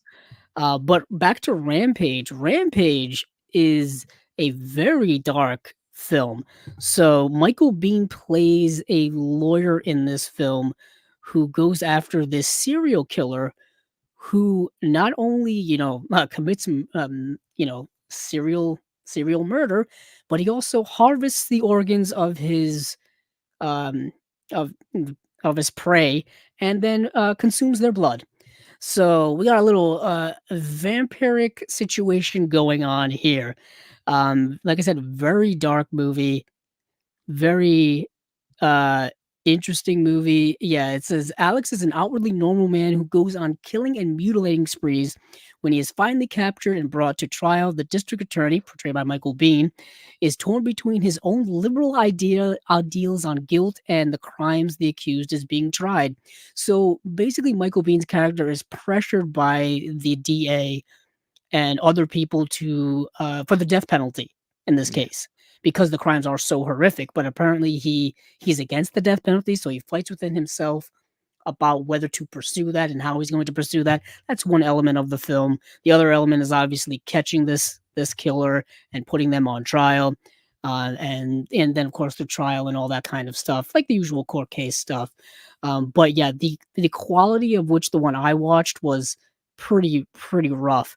The movie I think was in like 235:1 originally, and the cut I watched was Academy 133:1, super low resolution. So hopefully, I believe Kino is putting out this in 4K. That's what they apparently said. And also within the thread, someone asked, or within the comments, someone asked, "Are you going to be are you going to look at releasing Bug because they had canceled it Yeah. before?" Apparently, Kino is going to be releasing William Friedkin's Bug on eventually. So that's some interesting added information about more William Friedkin on 4K or Blu-ray. Thought people would like to know that if you haven't Yeah. already imported the believe it was the imprint release. Yeah, They yeah, had done. imprint, yeah. Yes. Yep. I believe at the time they had canceled the Kino release because William Friedkin, it's kind of tough to get his input on things and whatnot. Absolute legend of a man. Um, but yeah, so that's the last thing I watched. Yeah, Har Honey says, okay, I like Harvest Oregon films. Intrigued. Okay. Intrigued. Yeah, All right, okay, right yeah. on, right on. Cool. Whatever you're into. All right. Well, that is going to be it for our announcements, highlights for this episode. See, we still turn that into an hour 20 minutes. Look at that I shit. know. So you're still, you're going to get every little. We're not going to bring up every movie that got announced, but you're going to get a good handful. That's it's going to vary between how the weeks go, but Yeah, obviously this was very Vinegar Syndrome heavy because yeah, of them being really the only ones that put out a slate. I know Shout Factory had put out a bunch of stuff as well. yeah, Check that out. They're putting out, their usual 4K re-releases and stuff yeah. that they're working on. And we did touch on it, but Over the Edge being the one that I definitely am most interested in when it comes to their re-releases Oh yeah. or just re-releases in general. Shout Select. But let's move on, I guess, to the grand finale or the highlight, if you will. I guess This it's was the one we did the most work on, to be honest. I guess My yeah. opinion. But so just a little precursor, Shelf Shock Rewind, the Disc Award show will be live February 18th, 7 p.m. EST. It will be probably streaming through Disconnected's channel also, not as long as, of course, with the and various other places. Of course, Shelf Shock's got a lot of pages. So please remember that date. Watch live. All the right now, voting's going on. So if you're not aware, you can go and find links at the Shelf Shock pages to voting so that we can get our winners for this year. But I guess in a way, you're going to get the kind of sneak peek to me and Andrew, because me and Andrew we're part of what is called the CSC, which is a pretty hefty group of contributors, some producers and some discs that all get involved and help come up with a crop of nominees that you guys are voting on. And of course, there is the option to write in, but the crop of nominees you're voting on right now were put together by people like us.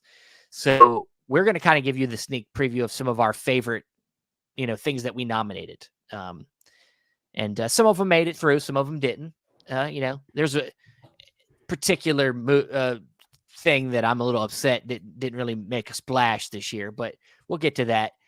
Oh, and, I feel like a hot take is coming. It's not a hot take. It's nothing hot about it. It's just a take. It's just it's one of the best releases of the year, and it's not really represented this year. But right. We'll get to it. So what we'll do is we'll kind of go through the categories. Some of them we won't spend as much time on. Yeah.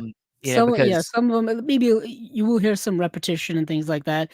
I think a lot of it, and also I do want to put in the caveat, some of these titles we own and some of them we don't. Sure. But we've covered them obviously on the show at some points, and we've seen other people obviously get them and add them to their collection, so we get a sense of the quality. You know what I mean? I spent a lot of time watching a lot of our fellow collectors here on YouTube, people like Just the Discs, Brian Sauer, Serial at Midnight, Jeff from At Home Movies, just a lot of people that you probably know in the community as well. Those of you listening and watching, just to get a sense of what did they think was some of the best stuff this year. So I believe you want to start off with the first category. Let's kick it into gear. So the first category is the best pre-code silent film release. So anything prior to 1934. I think both of us kind of are on the same page, and I think a lot of people are. Is that they both agree that I think I got it here somewhere. That what are you looking for? The Todd Browning set. Oh yeah. Yeah, it's the you got it right here. Yeah. The Todd Browning Sideshow Shockers, which has Freaks, The Unknown, and The Mystic. So a 3-film set. For those of you who are, for listening for the longest time when this was announced, I was overjoyed to say the least. Yeah. Finally, Todd Browning's Freaks Gosh. get nice. Finally, Todd Browning's Freaks gets a Blu-ray release. Some people were probably wondering why was there no 4K, and I'm like, you'd have to ask Criterion. I'm just glad that this is finally out in I high definition. it It's doesn't beautiful. everything doesn't have to be a 4K, guys. Very true, very true. Some Yeah. things can't for whatever reason, whether it be expense, whether it be because the elements are just not Yeah, there. some things are not warranted a 4K upgrade. Sometimes it's not it can turn out worse, Yeah, you yeah, know? depending on the circumstances. Yeah. I'm just glad that this movie finally got a Blu-ray release And the in 2 general. other films, of And course, the and 2 other films as well, so you end up getting more of Todd Browning's work in here. yeah. I know The Unknown had been had streamed in places like, Filmstruck had it. I think that's where I watched it, or maybe on TCM On Demand. I perhaps watched it on there. But The Mystic was one I had never seen. And yeah, these films range from 1925, 1932, but Freaks is I rewatched it Freaks last night. Still, I think even more amazing today Yeah, it's an than it amazing was movie, yeah. And, of years course, ago. there some of the other highlights, Pandora's Box from Eureka is another one that Right. people really, really like. I'll do Beautiful, beautiful work on that, Yeah, yes. and I do wanna do another personal shout out to, Gold Ninja Video that put out the White Zombie, um, Mm, release, mm. which, they cleaned that up nicely. There's been a lot of releases that it's Yeah, a White Zombie had, but kind of, uh, been in a public domain hell Yeah, for a yeah, very, very long yeah, time. yeah, Another couple of ones that I have here that I did put in the nominations for Safe in Hell, Warner yeah. Archive, doing great work. This is It got part of the crop of nominees. It got It did nominated, indeed. It did indeed. so And this is a William Wellman film, a pre-code William Wellman film. William Wellman is one of the reasons why the code ended up existing in the first place, son of a the Hays bitch. Code, because he was pushing the envelope too hard, pissing off the conservative people. But this is a great film about a woman. We won't go through all of these, but this is a great shorter You film. It's about don't 74 get minutes. into teacher mode and start Yeah, explaining the movie. a woman ends up on an island for people who are running away from the law, essentially. Yeah, And then we got another one here that's put out by Milestone, but they put Milestone through Kino, and that is Piccadilly with Anime Wong. nice. This is the straight up silent film from, I believe, 1929. Um, somewhere, yeah, 1929. The Kino, of course, put out the Anime Wong box set. So if you have the Anime Wong box set, this goes right along with it as well. Also a really good film. Don't know why they made the cover I was here gonna say, in why is color. it colored? Yeah, I don't know why they did that, because it's a very much a black and white film, as you can see a couple of the stills in the back here. Yeah, Um, yeah, and like as Steven said, the um, the Pandora's Box from Eureka is great. Another one from Flicker Alley, Laurel and Hardy Year One, which is a collection of Laurel and Hardy short films from, I believe, the 1920s, yeah, silent era stuff. A yeah. lot of Laurel and Hardy stuff has come out over the last several years, Oh, which yeah. I'm way behind on. I think didn't Shout Factory put out like a whole box set of their I stuff, believe something so, like that. yeah, I think it was Shout, yeah. Yeah, a lot of good Laurel and Hardy stuff. So that's. Do you have anything else to add to the No, pre-code no, stuff? no, that's There's been a good, lot of pre-code and other good stuff. These are just some of the highlights. yeah, definitely. Next category we have is the best contemporary studio release. So anything in the last 1 to 3 years came out in physical media. So of course, like a lot of more current films got nominated. Oppenheimer is kind of a go-to, I think, for a lot. It got part of the crop of nominations as well. Nolan did he spent so much time trying to get this as best as it could be for home video, and along with the audio and everything. So it's hard not to choose this one as a contemporary choice. Yeah, if you know anything about Christopher Nolan, he loves to shoot with like IMAX cameras and all this guy. He Yeah, loves to shoot on film, so of course his films look stunning, in my yeah, opinion. Um, so yeah, this looks absolutely incredible. The movie looked amazing in the theater as well. There's this movie, of course. There's I want to say, if you want to go with something more animated, can't go with that. I'm dropping things left and right. So this looks, of course, amazing in 4K with just the colors and brightness yeah, and all of the visual spectacle that this is. This looks fantastic. John Wick Chapter 4. yeah. Um, a lot of 80s I neon in mean, there. You know what yeah, I I mean? mean, yeah, I mean, and it could be the last couple years, but I think most people chose more current films to go in this category. But yeah, let's move on to the next category, which is best new label. Now that some people got really ahead of themselves last year and wanted to say Radiance last year but they hadn't quite put out their first release yet until 2023. So now that we're in 2023, we can all say Radiance should definitely be one of the best new labels of Yeah. of the Let me year. just grab every Radiance title I have. No, Yeah, yeah, I'm just kidding. I've got some that came in recently. Filler Up Super, a moment of romance, really beautiful film. Red Sun, which we talked about on Watch Pile recently. Well, I yeah, did. Um, I've got Miami Blues over here. Messiah of Evil, which is definitely something I'm going to talk about later. Yeah, they had a year. Like I said in our most recent episode or last episode, or maybe even our last unwatched pile, they put out like 36 individual releases for their first year of existence. That's including the box set stuff. yeah, yeah, Um, and so yeah, they've Radiance. What an amazing year. yeah. Um, a couple of other ones. Buddy Black Zero.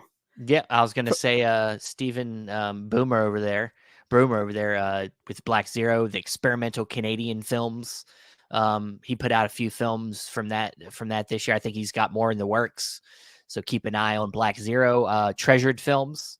Yes. They put out a few other things, but this was their first release, The Last Hunter.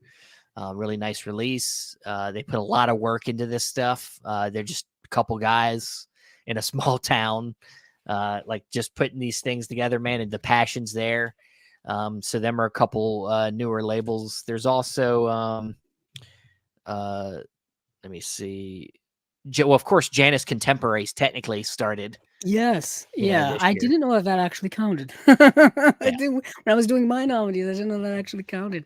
Just because I'm like Janus Films has been around it's just an forever. extension of Criterion. It's Yeah. It's you like know, Criterion Light. It's the Diet Coke of Criterion. In a way, it kind of is, but it's like I almost thought it was kind of like the old Criterion Essentials line that they did. yeah, yeah. They're kind of no frills, not really restored DVDs, but of course these are, modern Blu-rays. that Yeah, look beautiful on Blu-ray. And just in terms of like not getting a lot of features. But yeah, Janus Contemporaries, we just talked about it. EO, No Bears, Godland, of course the Lynch Oz, which is coming out this year. yeah, But I would also like to throw in Film Masters, which we've talked about yeah. several times. Neon Eagle, uh, Neon Eagle. which is, I believe, isn't that Jer- Jared Honor? Jared Honor yeah, Jared Honor and from Jesse Diabolic DVD. Diabolic. Yep. Uh, Kino Cult. That line started this year. Very true. Yeah, Very I mean true. it's a sub line. I mean Yeah, it it's sub-labels. kind of counts. Yeah, Yeah. kinda. Yeah, I'll count it. I'll count it. Why Yeah, not? yeah, yeah. Why not? Yeah. It's like we do I count know. whatever the hell we want. Everybody. Yeah, yeah. Yeah. Everybody gets it. Uh, All right. But yeah, but there's tons of great new labels that seamlessly keep coming out every year. I don't know how we keep getting new. I told it when we were talking about categories and we brought up best new label. It had to be a category, but I was like, well, this category's got to become non-existent eventually, right? Like you can't be new we would labels have every thought. year. We would have thought, and then You know, 2023 happened, and we got a bunch of new got a stuff. bunch more. But let's go on to the next category. Best animated release. This is not one Right. to be honest, I don't have a lot of animated stuff from Yeah. this past year, but of course the Pied Piper um that I believe it was Deaf Crocodile put out. Yeah. Yes, Steph Crocodile put out. That Yeah. looks gorgeous. You have Guillermo del Toro's Pinocchio put out by Criterion in 4K. Yeah, that Pied Piper movie is amazing. Like I got the it's exclusive cover from backing the there's release. no dialogue in it. It's all visuals. Yeah, Yeah. you did get the Kickstarter backer one. Yes. I'm just gonna hold this up again just because Oh I once yeah, again yeah. don't have don't have a lot of animation. I would also like to mention Cats Don't Dance, the Warner Yeah, yeah, Archive yeah. release. That was a nice little fun thing. Um, it, yeah, like I said, it's, Guillermo del Toro. I just don't buy enough I don't animation buy that's good. unfortunately it's not something that I'm not that I'm not interested, but Yeah, this not something doesn't. I spend a lot of time I don't on. know if this counts because it's a television release, but Warner Archive did put out their Looney Tunes Collection Volume 1. Yeah. They also put out the Yogi Bear, that Yogi Bear movie, which I actually just ordered from Amazon. That's coming tomorrow. Because I have the Hanna-Barbera Yogi Bear TV series on DVD, so I'm like, I gotta Yeah. pair it up with that. Um, yeah, that's a whole story for a different time. But yeah, there's some things like that. I'm glad to see them still putting those out, to be honest. But yeah, let's move on to the next Okay. category. Seems like we have Next one we have is best martial arts release. Of course, this is a hefty category. Tons of martial arts releases come out all year long. What I want to highlight, because I just love the movie. I thought it was such a fun movie, from Cauldron Films, Shanghai Joe. cool. Really think this is a cool movie. I was so when I watched it for the show, and I was like, as soon as I watched it, got done watching, I was like, I am buying this as quick as possible. Such a cool movie. Western, a Japanese man coming to America, and it being like that kind of fish out of water, but like Western comedy kind of action thing. It's cool. It's a cool movie. And did a great job. Great look at the artwork. It's great art. Good package. Just a great release from Cauldron. But of course, one of the big heavy hitters was of course, Bruce Lee 4K. Set from Arrow. To me, that's an easy pick. Yeah, Bruce I Lee mean, Golden Harvest. It's I like mean, how many times has 4K Bruce? And set. it's almost like not fair, because they've released it so many times. The Bruce Lee films, it's like Yeah. so. Um yeah, that's It's a great release, though. I mean, that's it's gorgeous. Like yeah, I don't have it because I own the movies. I have the Bruce Lee set from Criterion that they put out a few years ago. yeah. That's what I have. Yeah, And I have 2 of the movies again from the Shout Factory releases that they had put out, the Shout Select releases. Um, I also I told you I own Enter the Dragon 3 times over now.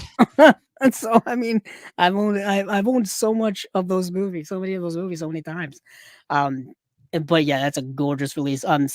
Ones that I mentioned, um, um, you've got those Shaw Brothers classic sets Oh yeah, yeah. from Shout Studios. They put out like what 4 or 5 of them 4, last yeah, year. in a year, yeah, Yeah, they put out like 4 that were like, volume 1, volume 2, volume 3, volume 4, but then they put out one that was just like a specific type of Shaw Brothers yeah. films. So they put out a bunch of Shaw Brothers stuff. The Street Fighter trilogy from Arrow Video is another one that I Yeah. really like. And Police Story 3, Super Cop from Oh 88 yeah, Films, yeah, a 4K UHD release of that. That movie had kind of been in like not obscurity, but just put out in like bad editions, specifically here in the US and Region A land for a very long time. To get that here was kind of a revelation, really, in my opinion. So yeah, and then you even had those in the Line of Duty box set from '88. You had the In the Line of Duty individual releases that were put yeah. out by Eureka, which actually had better special features than the '88 Films ones. But the '88 Films one had a cool box. It was one of those things where I it's like, got that. which I one got you that one. want. I got that Yeah, one. I still got to get the individual Eureka ones because I just like having more features, I guess. Yeah. But so yeah, a lot of explosion of martial arts Uh, stuff over the last few years. and Everybody's putting them out. don't forget 4K of Bloodsport. Oh yes, Whee! yes. Whee! Is Yeah, that the Jean-Claude Van Damme? that was me. Yeah, that was No, me doing okay, Van Damme. Yeah. nice. Whee! Do the split, Steven. I can't show that on camera. Yeah, I guess I'm not. not trying that. So, I guess not. but yeah, let's Next move on. next category. Yeah, horror release. Of course, another hefty category. Tons of options. I know, gee, God, it's I like don't, literally dude. pick your I mean, there's just so many. I don't want to get. I'm not going to say all of them. I mean, I'm going to say some of them. I'm not going to show all of them, because some of them are gotcha. going to. But of course, like Texas Chainsaw Massacre 4K from Second Sight. It's Boom. great. Yeah, I got it right here. Yeah, yeah. Yeah, it's right here on my couch because I have no shelf space to put this in my horror section whatsoever. I Yeah. even took out my old DVD or old Blu-ray of it to create space, and the Blu-ray was like this big. so Yeah. so you got this bad boy, Of course, Stephen, I know you like the Martin release as well. Martin release from Second Sight as well. Yep. Yeah, I've got that down here too. They decided to go with similar. Um, yeah, gravity is really killing me here. Everything's kind of falling. So this is the Martin release, which I believe I did a little review of this when it came out. George A. Romero's favorite film of his filmography, actually. So that's really cool. What other some of the other highlights? Here's another one here. I got another Cauldron film release. Their 4K of City of the Living Dead, which of course has gotten a lot of releases, but this particular release is great. I love the box on this, the slip box. It's got glossy tears of blood going down her face. Look at that. You can see it shine. Just amazing artwork. Great release. Great. Just, yeah. I mean, I'm not saying that you shouldn't try these other releases of this movie coming out, but this release is pretty premium. You don't really, you get this, you don't need anything else. Another one that didn't get mentioned in the nomination crop, the Whip in the Body from 88 Films. Christopher Lee, there you go. Probably watched this one this past year. Part of your Christopher Lee watching. Probably. Yeah. You know, really, really nice addition. Looks fantastic. Yeah, Whip in the Body. I think that's. I mean, yeah. Other than the ones that are already mentioned a lot. I didn't even matter. What am I doing here? Messiah of Evil. Radiance. We were talking about Radiance earlier. Here they are again. So we got this release here. This kind of culty 70s film. This is the limited edition version of this. Really great release. I saw a lot of people buying this and a lot of people showing it off in their videos and whatnot. We also have some other the Ginger Snaps trilogy release from Second Sight. It follows from Second Sight as well. Just Second Sight. Just Second Sight in general. Everything in Second Sight. Yeah. That's because I can't. I got a bone to pick with one bone to pick. I got to pick with Ryan. You know, he did do some changing around of the categories because I wasn't there to argue with him. What'd you do? No. He added some stuff and then he took away one category that I initially had a bunch of release ideas for, and that's the comedy release category. We did that last year, and we didn't have the comedy release category this year. So I'm gonna have to throw this into the horror section, I guess, and that's Private Parts. Like very, very macabre. Very grotesque. I mean, it's definitely can fit into both categories, but it's a horror comedy. Yeah, yeah. I mean, but I was going to put it in the comedies. But this is an awesome movie. I really enjoyed this. Paul Bartel, Eating Raoul is kind of his main title that people know him from. It's in the Criterion Collection. Really cool movie. Kind of like inspiration for like a lot of things like that. One season of American Horror Story is like this movie. That hotel season. It feels like this movie. So it's a cool movie. Yeah, weird things happening in a hotel is kind of the basic premise of that movie. Kind of, yeah. Yeah, definitely dig it. I mean, and of course there's so much more we could cover. The Wicker Man from Studio Canal Wicker Man got another release. That thing looks gorgeous. There's so many horror releases that come out that we could just keep going and going, but them are some of our favorites. The next category, find my page here.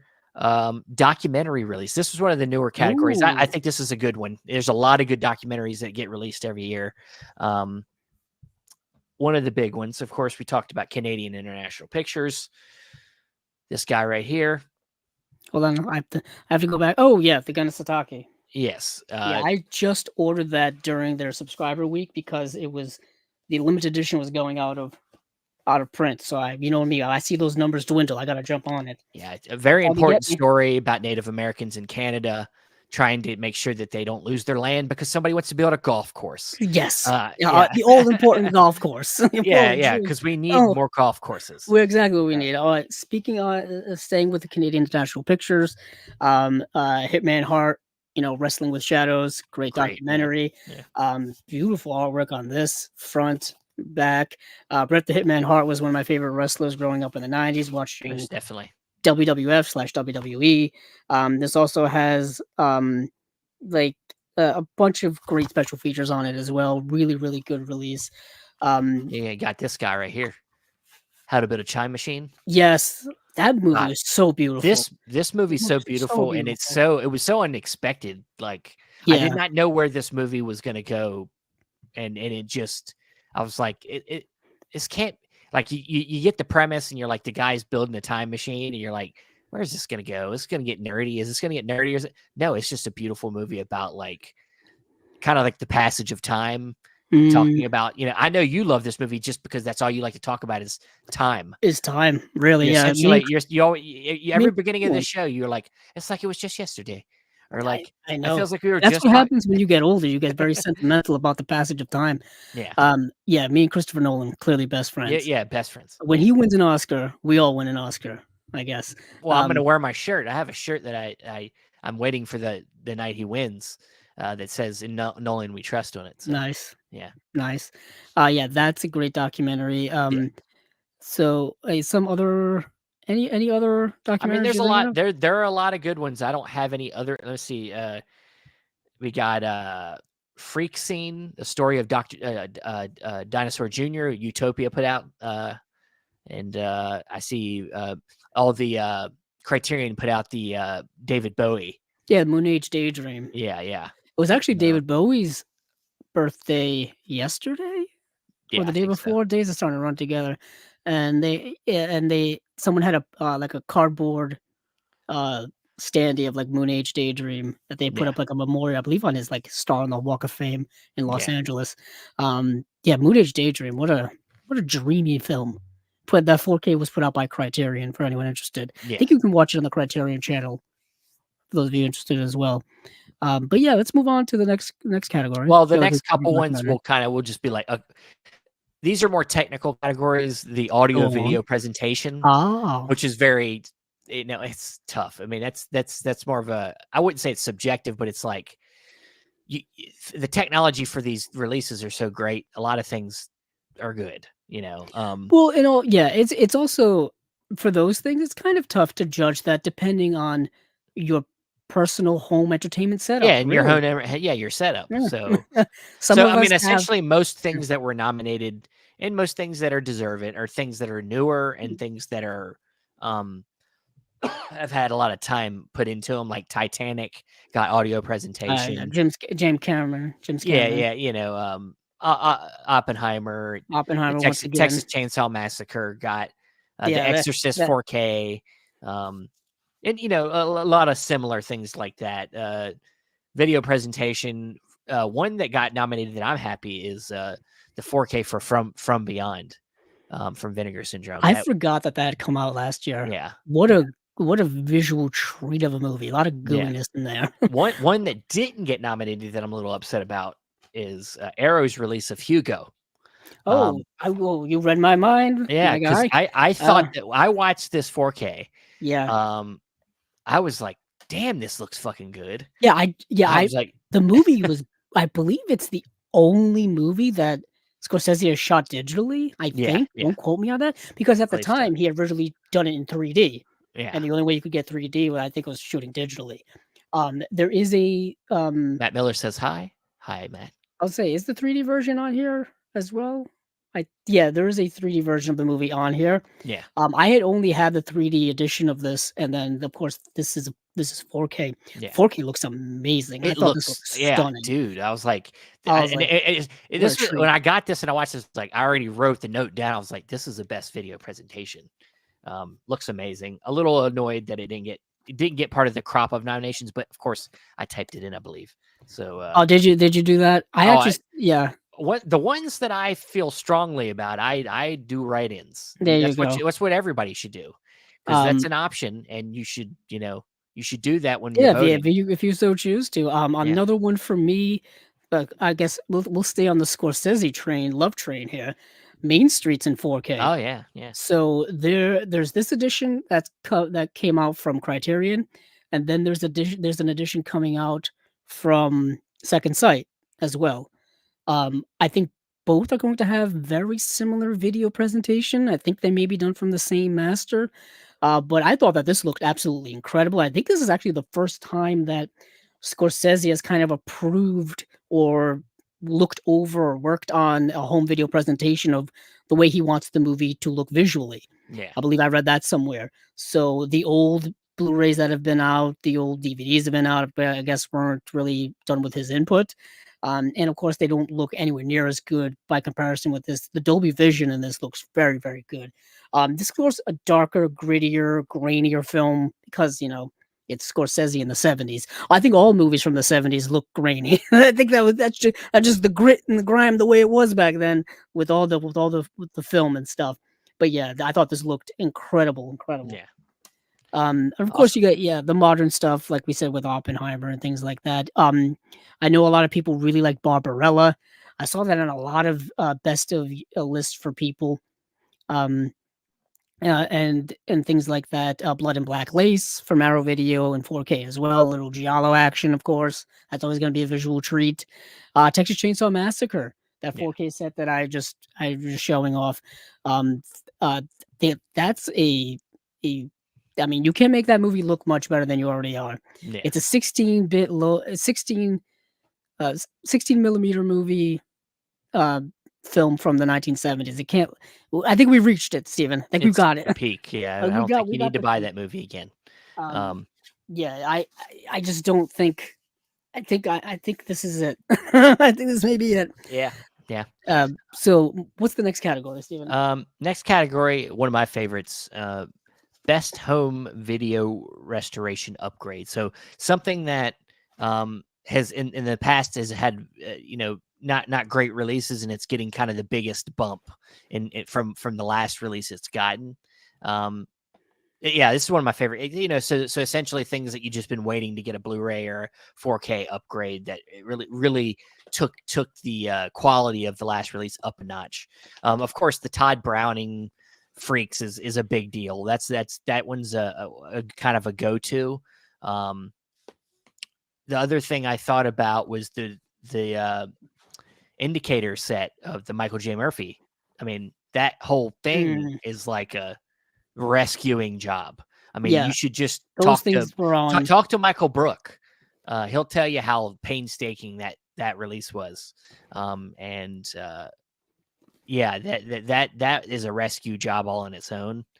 Yeah, because though if you just a little, not even a little backstory, like some of those movies were on like VHS tapes that They they were had on in his video. hall, They in were Michael yeah. J. They Murphy's were. hall. You know what I He mean? was videoing them with a camera. He was using a camera to video the screen of him showing the movie. Yeah, it's Yeah, unreal, a really unreal work and yeah, job. For me, I kind of went Criterion heavy on this one. Obviously, the Todd Browning one, Todd Browning's Freaks, we talked about. This entire release is incredible. After Hours went from yeah. DVD to 4K, which is, you know, a hell of an upgrade in and of itself. Um, so this is, of course, more Scorsese. What a Scorsese heavy year there was. For me personally, Orson Welles' The Trial. There had been a Blu-ray of this years ago. There had been a 4K, I think, released in the UK as well. Stephen, if I remember, Yeah, I have the 4K from Studio Canal. Yeah, Studio Canal. This movie we had championed years ago went back on Cinema Discovery Project. The Watermelon Woman finally got some type of release. yeah, I don't even think this had a DVD release, and we finally got it on Blu-ray. Amazing, yeah. fantastic independent movie from the '90s, from Cheryl Dunye. Really fantastic at this. This got a release, and of course, Target's Oh yeah. the finally got a Blu-ray release as well from the late great Peter Bogdanovich. Whether you get this release or I believe did the BFI put it out in the UK? They're Um, supposed to. I don't know if it. they're supposed to. I think it's. I don't know if it released yet or not, but I I know it's mean, supposed to still happen. Yeah. yeah, it came out in September of 2023, Okay. and it was put out by the BFI Video. Yeah. Yes. Yeah. Yeah. So whether you get that release or whether you get this release, it's just nice to have this on Blu-ray and HD quality. Because I think the only way it was available before was on a DVD that's been long out of print. So Yeah. finally got Targets. Yeah, really, Awesome. really awesome year. Let's see. Party Girl from Fun City was another one. Yeah. I got it. I have it over there. I have a whole Fun City pile over there. Honey's worried us. She says she hasn't seen us drink any water since we started it. I've been sipping on my tea. I've got water here. Yeah, I've been sipping on my tea. So Trust I've me, been getting it in. it does affect you after a while. You are right. But yeah, there's a lot of great a lot of great upgrades. Yeah, like I said, when Party Girl was announced, we had Steven, who's over at Fun City? Jonathan Hertzberg, right? Jonathan Hertzberg, yeah. Jonathan Hertzberg, yeah, we had him on for that announcement because that was kind of the first one, first release of his that was done outside of the partner label realm, and I believe I thanked him for finally putting Party Girl in the correct aspect ratio because it had been streaming on Prime Video, but in the wrong aspect ratio, and that stuff just bothered the heck out of me. So Party Girl, Parker Posey, Parker Posey has a whole collection of her stuff streaming on the Criterion channel right now. Get on that if you love Parker Posey. But yeah, there really is so much to go through. Yeah. So Messiah of Evil from Radiance is another one. Yeah. Next category, best packaging design. Now we're talking about the quality of the package, the box, the book, and how it functions, how it enhances the release, how it makes you, it takes you into the world of what you're about to watch and listen to. The one to me that, there's a few of them that I really like. Let's see.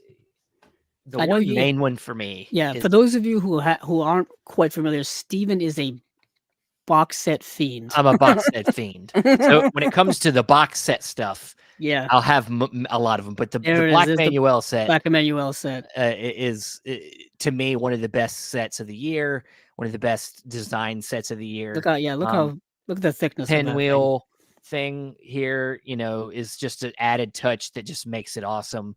And it's a thick thing. Look at that book. It's move it. Yeah. Sorry. Yeah. The book here, it's huge. It's a great package. It's got that kind of the Alfred Hitchcock collection style inner thing with the book with here, the sleeves, and it's got the artwork on all the pages for all the movies. It's a great set. A lot of other ones. I think another one of the other great fun ones, of course, is the Arrow video. That was the one I was going to hold up myself. Yeah. Great minds think alike. Yeah. So yeah, it's got a sleeve for the box set. Come on. A sleeve for the box set. I think our buddy Scott Saslow worked on this design. Yeah. And just a great design. Yeah, and then of course it comes out on top, and you've got all the titles here. Yeah, they've since re-released this in a standard edition, which has the same artwork, but it's just the movies like literally in a box. Yeah, that has the same art. Not as cool as this, obviously. Not as cool as that, but there's still it's a cool collection of films. It's right on. Yeah, so yeah, it's got the Dungeon Master, Dolls, Cellar Dweller, Arena, and Robot Jocks. Yeah. I think I believe a couple Stuart Gordon films in there. So yeah. Yeah, of course. Steven, what was the official title of this? Oh yeah, Enter the Video Store. Yeah. Empire of Screams. All about Empire. That company Empire in the 80s that put out like Reanimator and stuff like that. Do your whole research on it. They were only around for like a decade, not even. I don't even think they lasted all the way into the 90s. But they put out a lot of these cult 80s horror films that look really, really good in this edition. A couple of other ones that I just want to make mention of. Universal Noir #2 from Indicator. All of the box sets from Indicator are solid as a rock, really. Yeah, Steven has collected so many of them. I've collected so many of them. The Noir box sets really put them on the map as well. And now they've ventured from Columbia over to Universal Studio stuff. Violent Streets, the Umberto Lenzi and Thomas Milan collection from Severin. Yeah, Horror Honey says the Femme Fatale, the Fatal Fatales. Actually, I have right here. Oh, that's the one from Fun City. Yeah, Fun City. I gotta catch up on Fun City. Another one here. I got the Psycho set. Oh, very cool. really cool set. It's got the shower curtain that comes off with the slip here. So really nice design. Arrow does a really good job this year with their sets. They kind of them and Severin go back and forth for me. Yeah. But I know, Stephen, you also have the Walter Hill set I do. from Imprint. Those sets obviously are notorious for being well constructed. Having the this is another set from Imprint. This is the Jessica Lange set, but you know how it goes. Top off, solid construction. So very, very good stuff. A lot of good stuff there. Could go on and on. But next category. Now these, I don't know if we want to go too. Let's probably won't go too deep because these are very technical. We're getting to the very niche stuff, which is like your visual essays, your interviews, stuff we can't visually represent to you right now. These are special features, of course, on discs. So we can just kind of mention some ones off of some discs that we really like. One that stands out to me. Which category is it? Visual essays? Let's do visual essay first. Okay. I brought this one actually got through, and I was so happy to see this get to the crop of nominees, and that is the visual essay by Robert Payne from the Alternate Innocence release of The Wounded Man. He did a visual essay called The Paradox of Queer Visibility. So, it's a really fascinating visual essay. That film is just so fascinating. I really enjoyed that movie. I still need to get it. You do. I hate myself. It's down to like 100 and something copies. Yeah. So I really need to get my hands on it relatively soon. But yeah, Alternate Innocence, that release of The Wounded Man, that visual essay is probably fantastic. Yeah. One that I want to bring up is the one that Kat Ellinger did for Messiah of Evil. Just because it's Kat Ellinger and anything she does is pretty much worth checking out. Oh yeah. I thing is I should have remembered what the names of these are. I forgot that these actually have titles. I think it's called American Gothic and Female Hysteria. That's it. Yes, that's what it's called. That's it. On Messiah of Evil. But yeah, there's a ton of them. There's a ton of them to bring up. Alexandra Helen Nicholas did one for the Texas Chainsaw Massacre release. Oh yeah. And once again, I feel like Kat Ellinger and Alexandra Helen Nicholas, you can't go wrong with their work or what they're doing on anything. So, and the amount of special features in this thing is kind of unreal in general. So I know so many people worked their ass off on this. Most definitely. Do you have anything else, Stephen? Now let's go over to the interviews. Okay. Another hefty category, of course. Let's see. How about? I mean, for me, none of the things I nominated were put in there. No. The one I want to bring up is there's an interview with the actress Laura Gimser on the Black Emanuel that was really good. You just get a lot of insight and it's an audio interview, but it's still really good. It's called I Am Your Black Queen.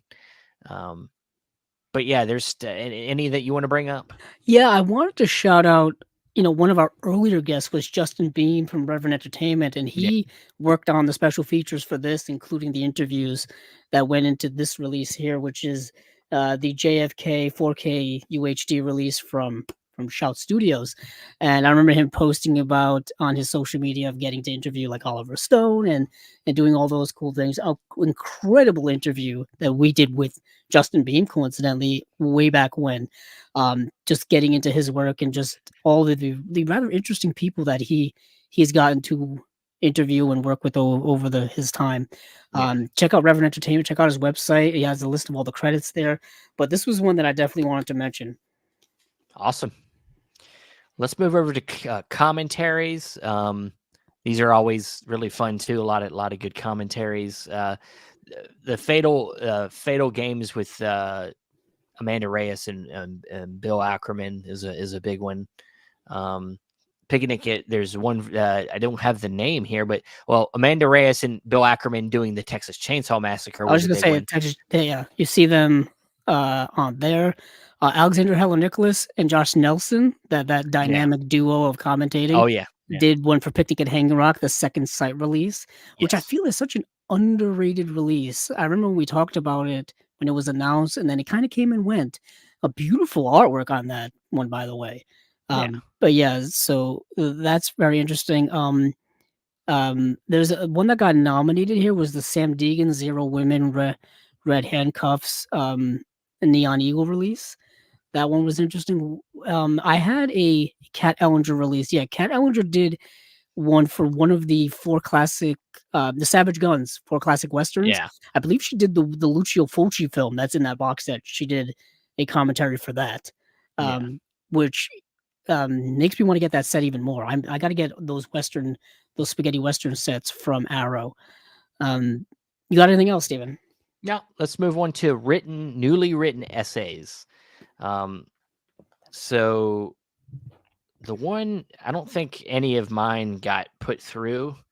There was one that Heather Drain did in the Texas Chainsaw Massacre booklet that I really enjoyed, and one that John Towland did on the Martin release that I really enjoyed. So, but the Yeah, ones, go I ahead. oh no, yeah, I hear you. Ones that I remember, the Pandora's Box from Eureka had one by Alexandra Helen Nicholas.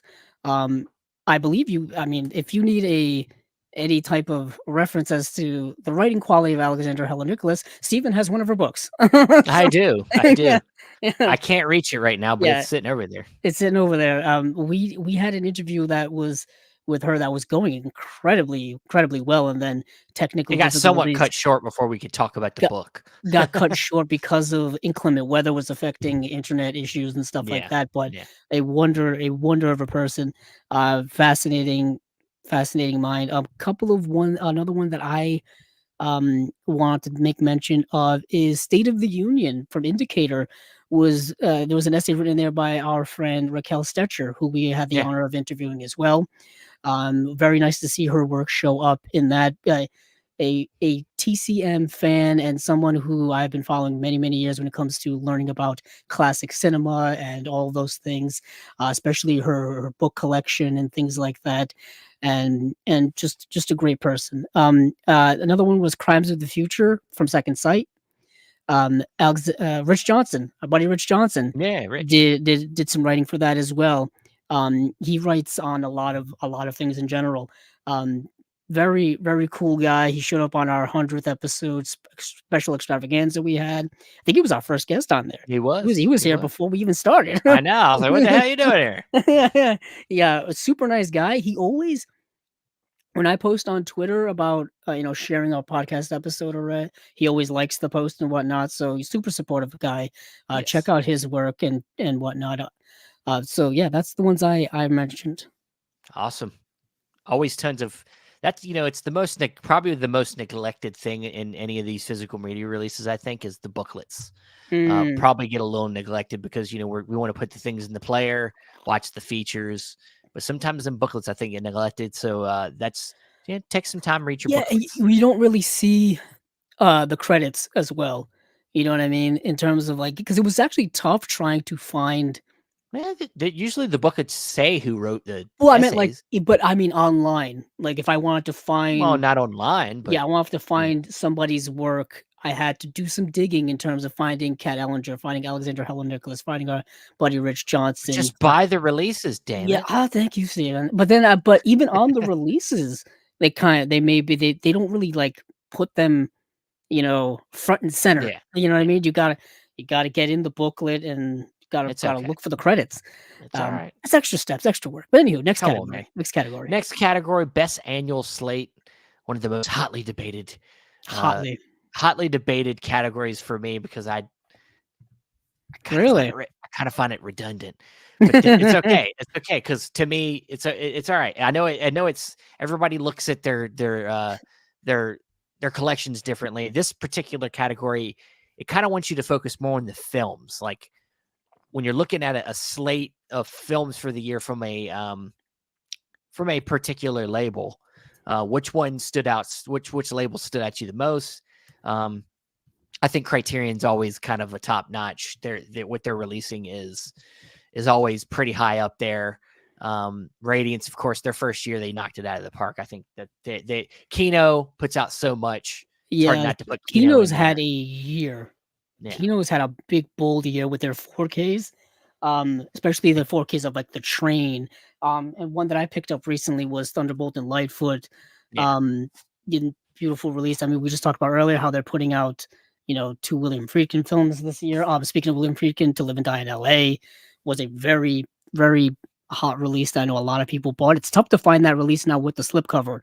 yeah, That's the one thing with Kino releases.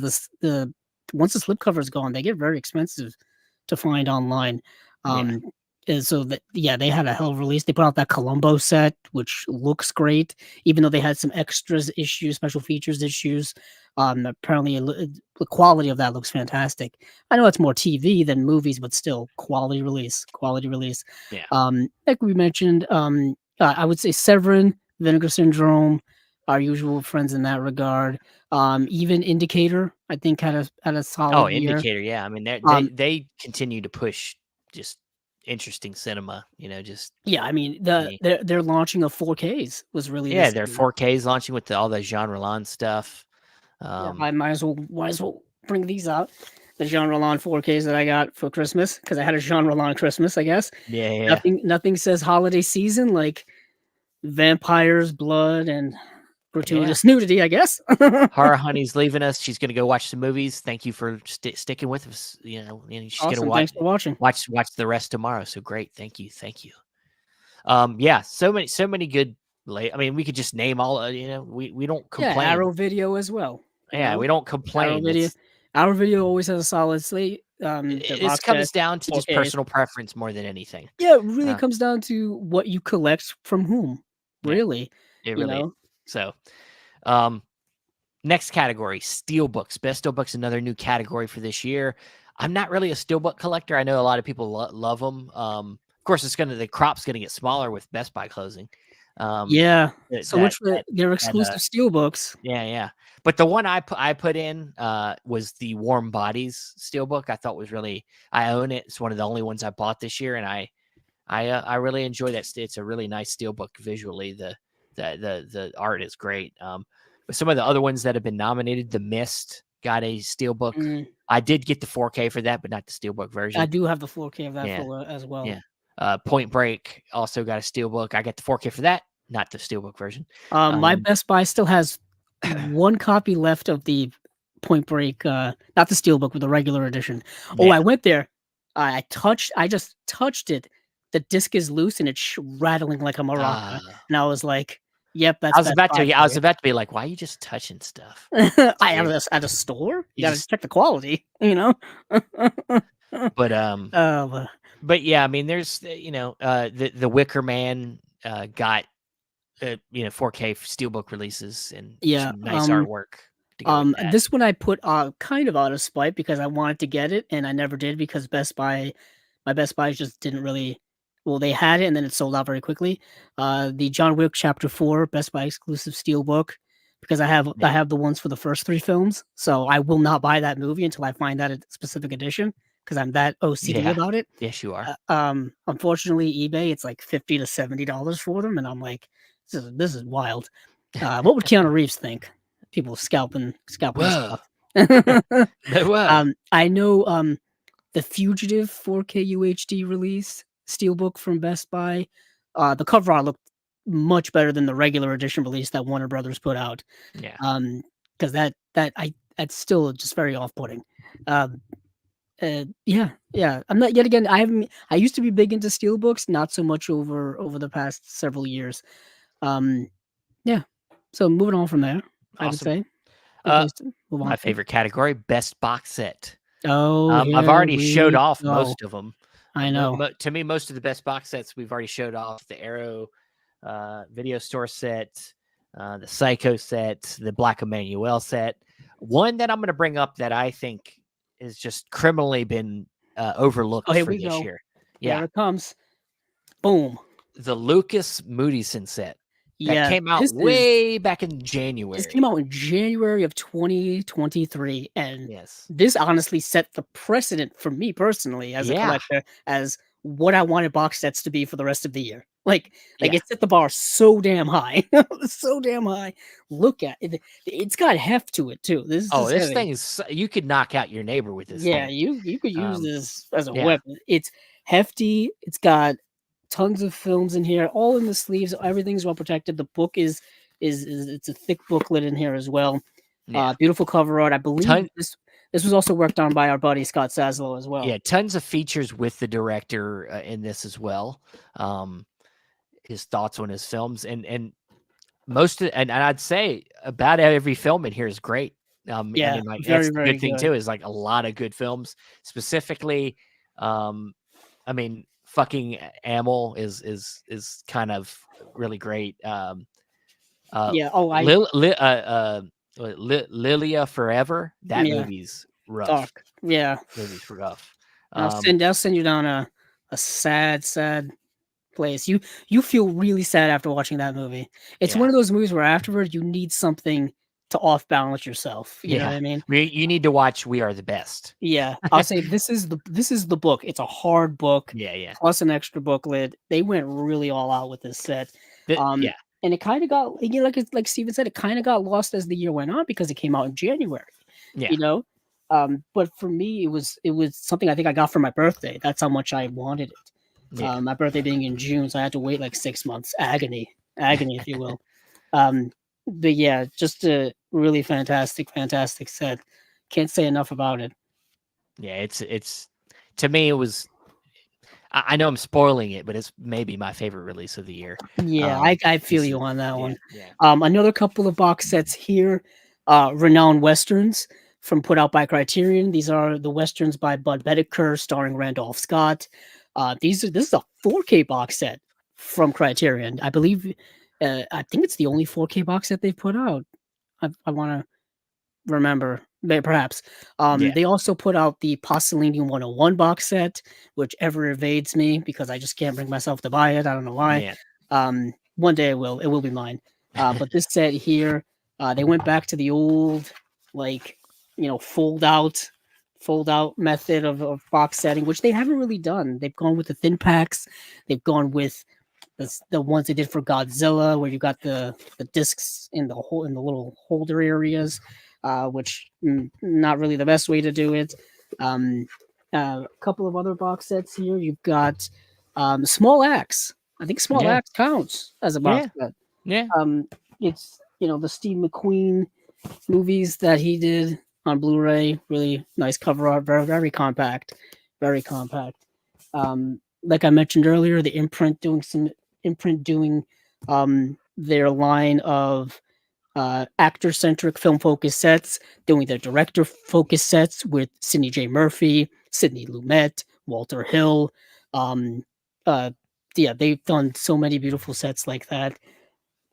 So many This one gorgeous right box sets. here, I want to shout out from Mondo Macabro, the Bollywood horror set.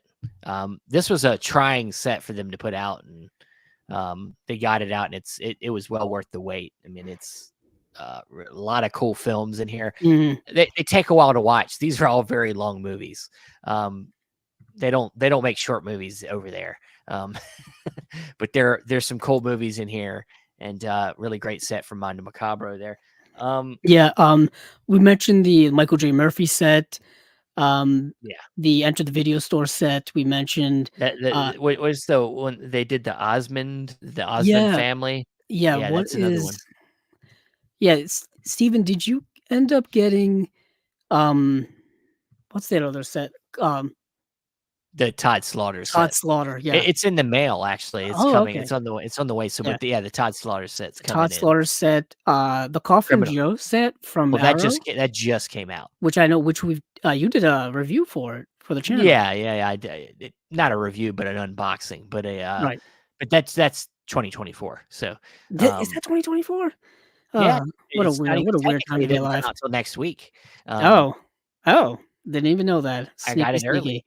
So, Yeah, the Black Emmanuel set. Yeah. Um, Well, there's Hellraiser, yeah, the Hellraiser set. yeah, Severin from put out a few, great of course they sets. did. I mentioned the Violent Streets. That's another Umberto Lenzi box set. They also put out a Peter Cushing box set. Um, Severin did. Um, yeah, so This much stuff. indicator box set right here There it must be, is, yeah, Mexico Macabre. I was yeah, looking for that. another great Um, one in there. that's One a of my really solid one. Um, yeah, Yeah. really, So so let's many calm stuff. down and move on. I know. Um, We get a box set excited around here. well, I'm telling you. best artwork is another one I really like to talk about. Another Severin box set. This one right here, just so That's the other beautiful. one. That's the other side of the coin, Yeah, between the Mexico Macabre from Indicator and then the Severin Danza Macabre yeah, from Severin. Those kind of go hand in hand with one another. yeah, They came out around the same time too. yeah. And of course, that Umberto Lenzi set too. The artwork here is amazing as well. Just the work that's done on this is amazing. Um, also, I don't know why I like the From Beyond artwork on here. It's really weird and chaotic. Um, Yes. Of course, we have the Bruce Lee Golden Harvest. oh That yeah, box set work was done by Tony Stella. yeah. Tony, The era video is cool. yeah. The Pandora's box that we've mentioned several times from Eureka, that was also done by Tony Stella. Oh, I'll bring this out again. Mean Streets, Mean Yeah, Streets from Criterion, which was done by Sister Hyde. And of course, we have After Hours, which was also done by Sister Hyde, who we had as a guest on well early on in our show's history. We also have the Cosa Nostra, the Franco Nero, um, Three Mafia Tales, the Radiance box set. I really like that cover art. I yeah. really, I really like that. I dig that cover art a lot. That was done by Scott Zaslow. Um, yeah, they have really cool cover art on a lot of their Radiance box sets as well. So yeah, so much awesome stuff. Anything done by Second Sight, their box art is incredibly beautiful, Yeah. in my opinion. Um, so yeah, All right. even yeah, move on. Yeah, I was gonna say we got 6 more to do, so let's get it's getting late. 20 let's see, 20th category, best studio category release, catalog release. So something that a studio put out that's like an older release, prior to 2020. Cool Hand Luke, you brought up earlier, I believe, I did not, but or you did can I bring know? that up now. Way to go. My Um, bad. I've got okay. So The Joel 4K release is a big one for yeah, me. Yeah, Titanic, of course, James yeah, Cameron. That 4K release, a lot of people bought that. They bought the the super deluxe expensive edition too. The Alfred Hitchcock Classics collection, yeah, put out by Universal. This is their volume 3. Um, yeah, they all finally those movies are giving the beautiful um yeah, the presentations they deserve because like I've mentioned, those old Blu-rays that were put out over a decade ago did them a disservice, in my opinion. yeah, So we finally got that. I do have Cool Hand Luke 4K, and it does look amazing. Um, yeah, I even have the Rebel Without a Cause 4K, which also looks really fantastic as well. I have, um, yeah, I heard the Maltese Falcon 4K as well. Looks really, really good. That was a movie that needed it because I think that Blu-ray had come out well over a decade ago from Warner Brothers. So those all kind of needed those catalog titles needed those re-releases. Um, The Mist, I think, was another one. That was another old Blu-ray release that needed something like a yeah. remaster. So I know, Steven, you got the regular edition. I believe I did as well. So that's really, really cool. What else did I added one more in here. Oh, The Lost Boys. That Yeah. Blu-ray, that 4K, I mean, looks fantastic from Warner Brothers. I gave it a rewatch, I think during like October or something like that. I rebought it and rewatched it. Looks incredible, really, really incredible. Yet again, an old Blu-ray needed a remaster or re-release. So yeah, that's it for me. All right. Well, a lot of what's left is essentially the categories that are left: best Region B, Region A releases. Bet We kind of covered. we've Yeah, said so many different things that ultimately we've kind of given you a nice crop of what we would say in these categories. The only other category that's kind of an outlier is best single or double feature release, which is a new category. Yes. There's been a couple double features. I think when I voted, I specifically went for double features. Same here. Same here. One I like is the Eloy de Iglesias double feature here of the Urban Dreams, the 2 homosexual films by Eloy de Iglesias. You got Hidden Pleasures and Confessions of a Congressman, and he's a director I really love. So this is a good double feature here. What do you got over there? I've got one here. Hold on, let me get back over to you. The Last Picture Show, but it comes with Texasville, which is the sequel to The Last Picture Show. And the original 4K of this, which was put out by Sony, did not have Texasville. The one that was in like their big, their big, 4K sets with all the essentials and whatnot. So that was what the big difference between that edition and this edition is. I believe that Texasville is only available in like the regular HD, but still, it's just to get the movie in HD quality in of itself is kind of fantastic. So yeah, obviously, Last Picture Show by Peter Bogdanovich. Quite honestly, one of the best movies I've ever seen ever. Yeah. So yeah, I want to shout out this release as a definitely a double feature. Most definitely. So then we have best region A and region B label. Of course, not really a reason to go over that. There's tons of great best region A release. I mean, label. Oh, your label. Okay. I mean, like they're all good. I mean, what do you say? My favorite label of region A was probably, I don't know, probably Severin. Severin was maybe one of my favorites this year, and then region B, Indicator or Second Sight, probably 2 of my favorites. What about you? What would you say? I mean, definitely region B. The most I bought of was probably Radiance because I tried to get all their releases. Still am trying. Obviously Eureka was always solid with their stuff. Yeah. Arrow is both region A and region B as far as I'm concerned. They drift back and forth so much. They're both in both areas. And then region A, honestly, a lot of the partner labels from Vinegar Syndrome would fall in that category. Yeah. Canadian International Pictures, Altered Innocence, Deaf Crocodile, Agfa puts out very unique stuff. A lot of that their things. Kino, of course. Come on, they put out so much cool shit. Severin has so much unique stuff. Their box sets are second to none. So it's the usual stuff we've talked about already so far. Well, so do you want to go to? I was just going to say best overall release, which is like the best picture. We've probably named a bunch of them. Yes. So we both kind of agree. Lucas Moodyson's probably one of our top releases of the year. Most definitely. One of the ones I'll shout. There's a couple other ones I'll shout out that I really like that hasn't really been mentioned yet. From Eureka, Samurai Reincarnation. Really, this was a discovery for me as a film, and I really love this film. And this release is really nice too.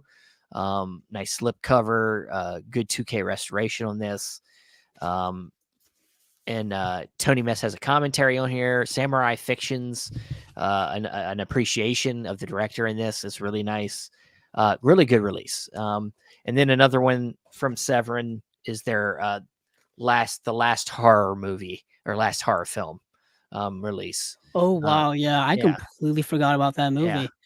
One of the great releases of the year, aka Maniac 2. Yeah. It's the last starring movie from what's his name, Steven, from Maniac. I'm not good with names. Okay, let me look it up. Joe Spinell. Joe Spinell, yes, I believe that was his last starring role was in that movie. Really good film. The usual ones that we've talked about so far. I think the double whammy from Second Sight of both Texas Chainsaw and Martin, like these two here, really set the bar pretty high. I think in terms of quality and just presentation in general. I mean, we had been talking about this release for like a year or maybe even longer. And so there's, of course, like an hour-and-a-half documentary in here that was done by Philip Escott, who we had as a guest on our show as well. We had been talking about this forever. And of course, pretty much this feels like a best of a bunch of people we've had on our podcast as guests worked on this. Like I've Yeah. already mentioned Kat Ellinger, Alexander Helen Nicholas, Phil Vescott I just mentioned. And just Second Sight's work seemed to kind of all culminate into this gigantic box set. I'm so glad I bought this because I missed out on the Drive set from 2022, and I feel like this is now like my Drive. Yeah. So, you know what I mean? Like I got a big one. You know what I mean? Yeah. Caught me a whale, like Captain, like Moby Dick or whatnot. So yeah, those are two of just, I think, stunning releases. The Walter Hill box set from Imprint. I don't want to understate that. We had been talking about that for a year.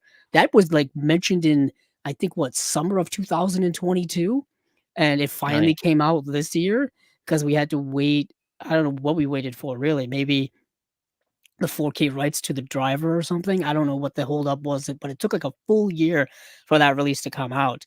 And it's a really, really solid release of Walter Hill's work that I know a lot of collectors and a lot of listeners of ours we waited forever for. Messiah of Evil is kind of a super, super discovery. Yeah, so many great releases from this year. It's kind of hard to pick an overall one. One that we haven't talked about because I don't think either Steven and I have it, but it's worth mentioning. Vinegar Syndrome's Lost Picture Show, Yeah. unique release of films, and the packaging of that. Just check out anyone who's done an overview of the packaging. Really solid constructed set as well from Vinegar Syndrome. A very unique release from them, which I think people have only gotten within the last couple of weeks because I think it wasn't announced during the Black Friday sale. Yes. So Yes. people are just starting to get those as well. But yeah, that's a mega big release from them. Black Emmanuel, like Steven has said, Yeah. truly a great release. Did I mention anything else? Oh yeah, Bruce Lee at Golden Harvest. Um, yeah, and yeah, I'm just checking I my mean, notes yeah, here. we over this whole crop of categories, we've mentioned, I think, some of the great releases of Yeah, the and I did year. say, yeah, it would be repetitions in terms of Yeah, yeah. best Well, box set. that's how it is in any award show. You're typically, your best releases have a lot of the best elements that go through all these categories. So, Right. They all of them make up a great release. It takes yeah, a one thing we've learned here on Chasing Labels, it takes a lot of different elements to create all of these releases that we talk about. yeah, And to create a super stupendous release takes, takes all them elements. greatness of all of Yeah, those. good writing, Um, good restoration, really good people that good people. we've got Yeah, to know over the yes, last 130 episodes. most definitely. But that is going to end our Shelf Shock Rewind, style favorites of 2023. We hope you enjoyed that. I know we kind of were all over the place, but we have made it to the end. And also, of course, if you enjoyed the announcements, the new format, hopefully you enjoy the direction of where Chasing Labels is going. If you have any ideas, if you like what we did, please comments, let us know what you think. And thanks to everybody that was here in the live chat, chatting with us, leaving comments. We appreciate you hanging with us on this first live show of Chasing Labels. This will be a routine every other week. They'll either be Monday or Tuesday nights. Probably Monday nights more often than anything. So check us out for in a couple weeks. On next a couple Mondays, we'll be back on here live for another Chasing Labels. But Yeah. you'll find the audio to be released as well, probably tomorrow, and always a day after the release of this live show. So always look for that if you just want to listen to the audio, and you can find that on Apple Podcast, Spotify, all the normal places. Andrew, where can you be found? You can find me on Twitter or X at Capzilla06, as well as our YouTube channel, Chasing Labels, which you're currently viewing if you're watching the live stream, or if you're just watching on the replay. Yeah. And you can find me on Facebook at Stephen Billings or at the other Chasing Labels pages, whether it's the X page or the Instagram. Or you can go follow me at on Letterboxd at Stephen Billings and see what I'm watching. But that is it for spy number 130 of Chasing Labels. Thanks everybody for watching and listening. And hey, keep on watching them movies. I know I will.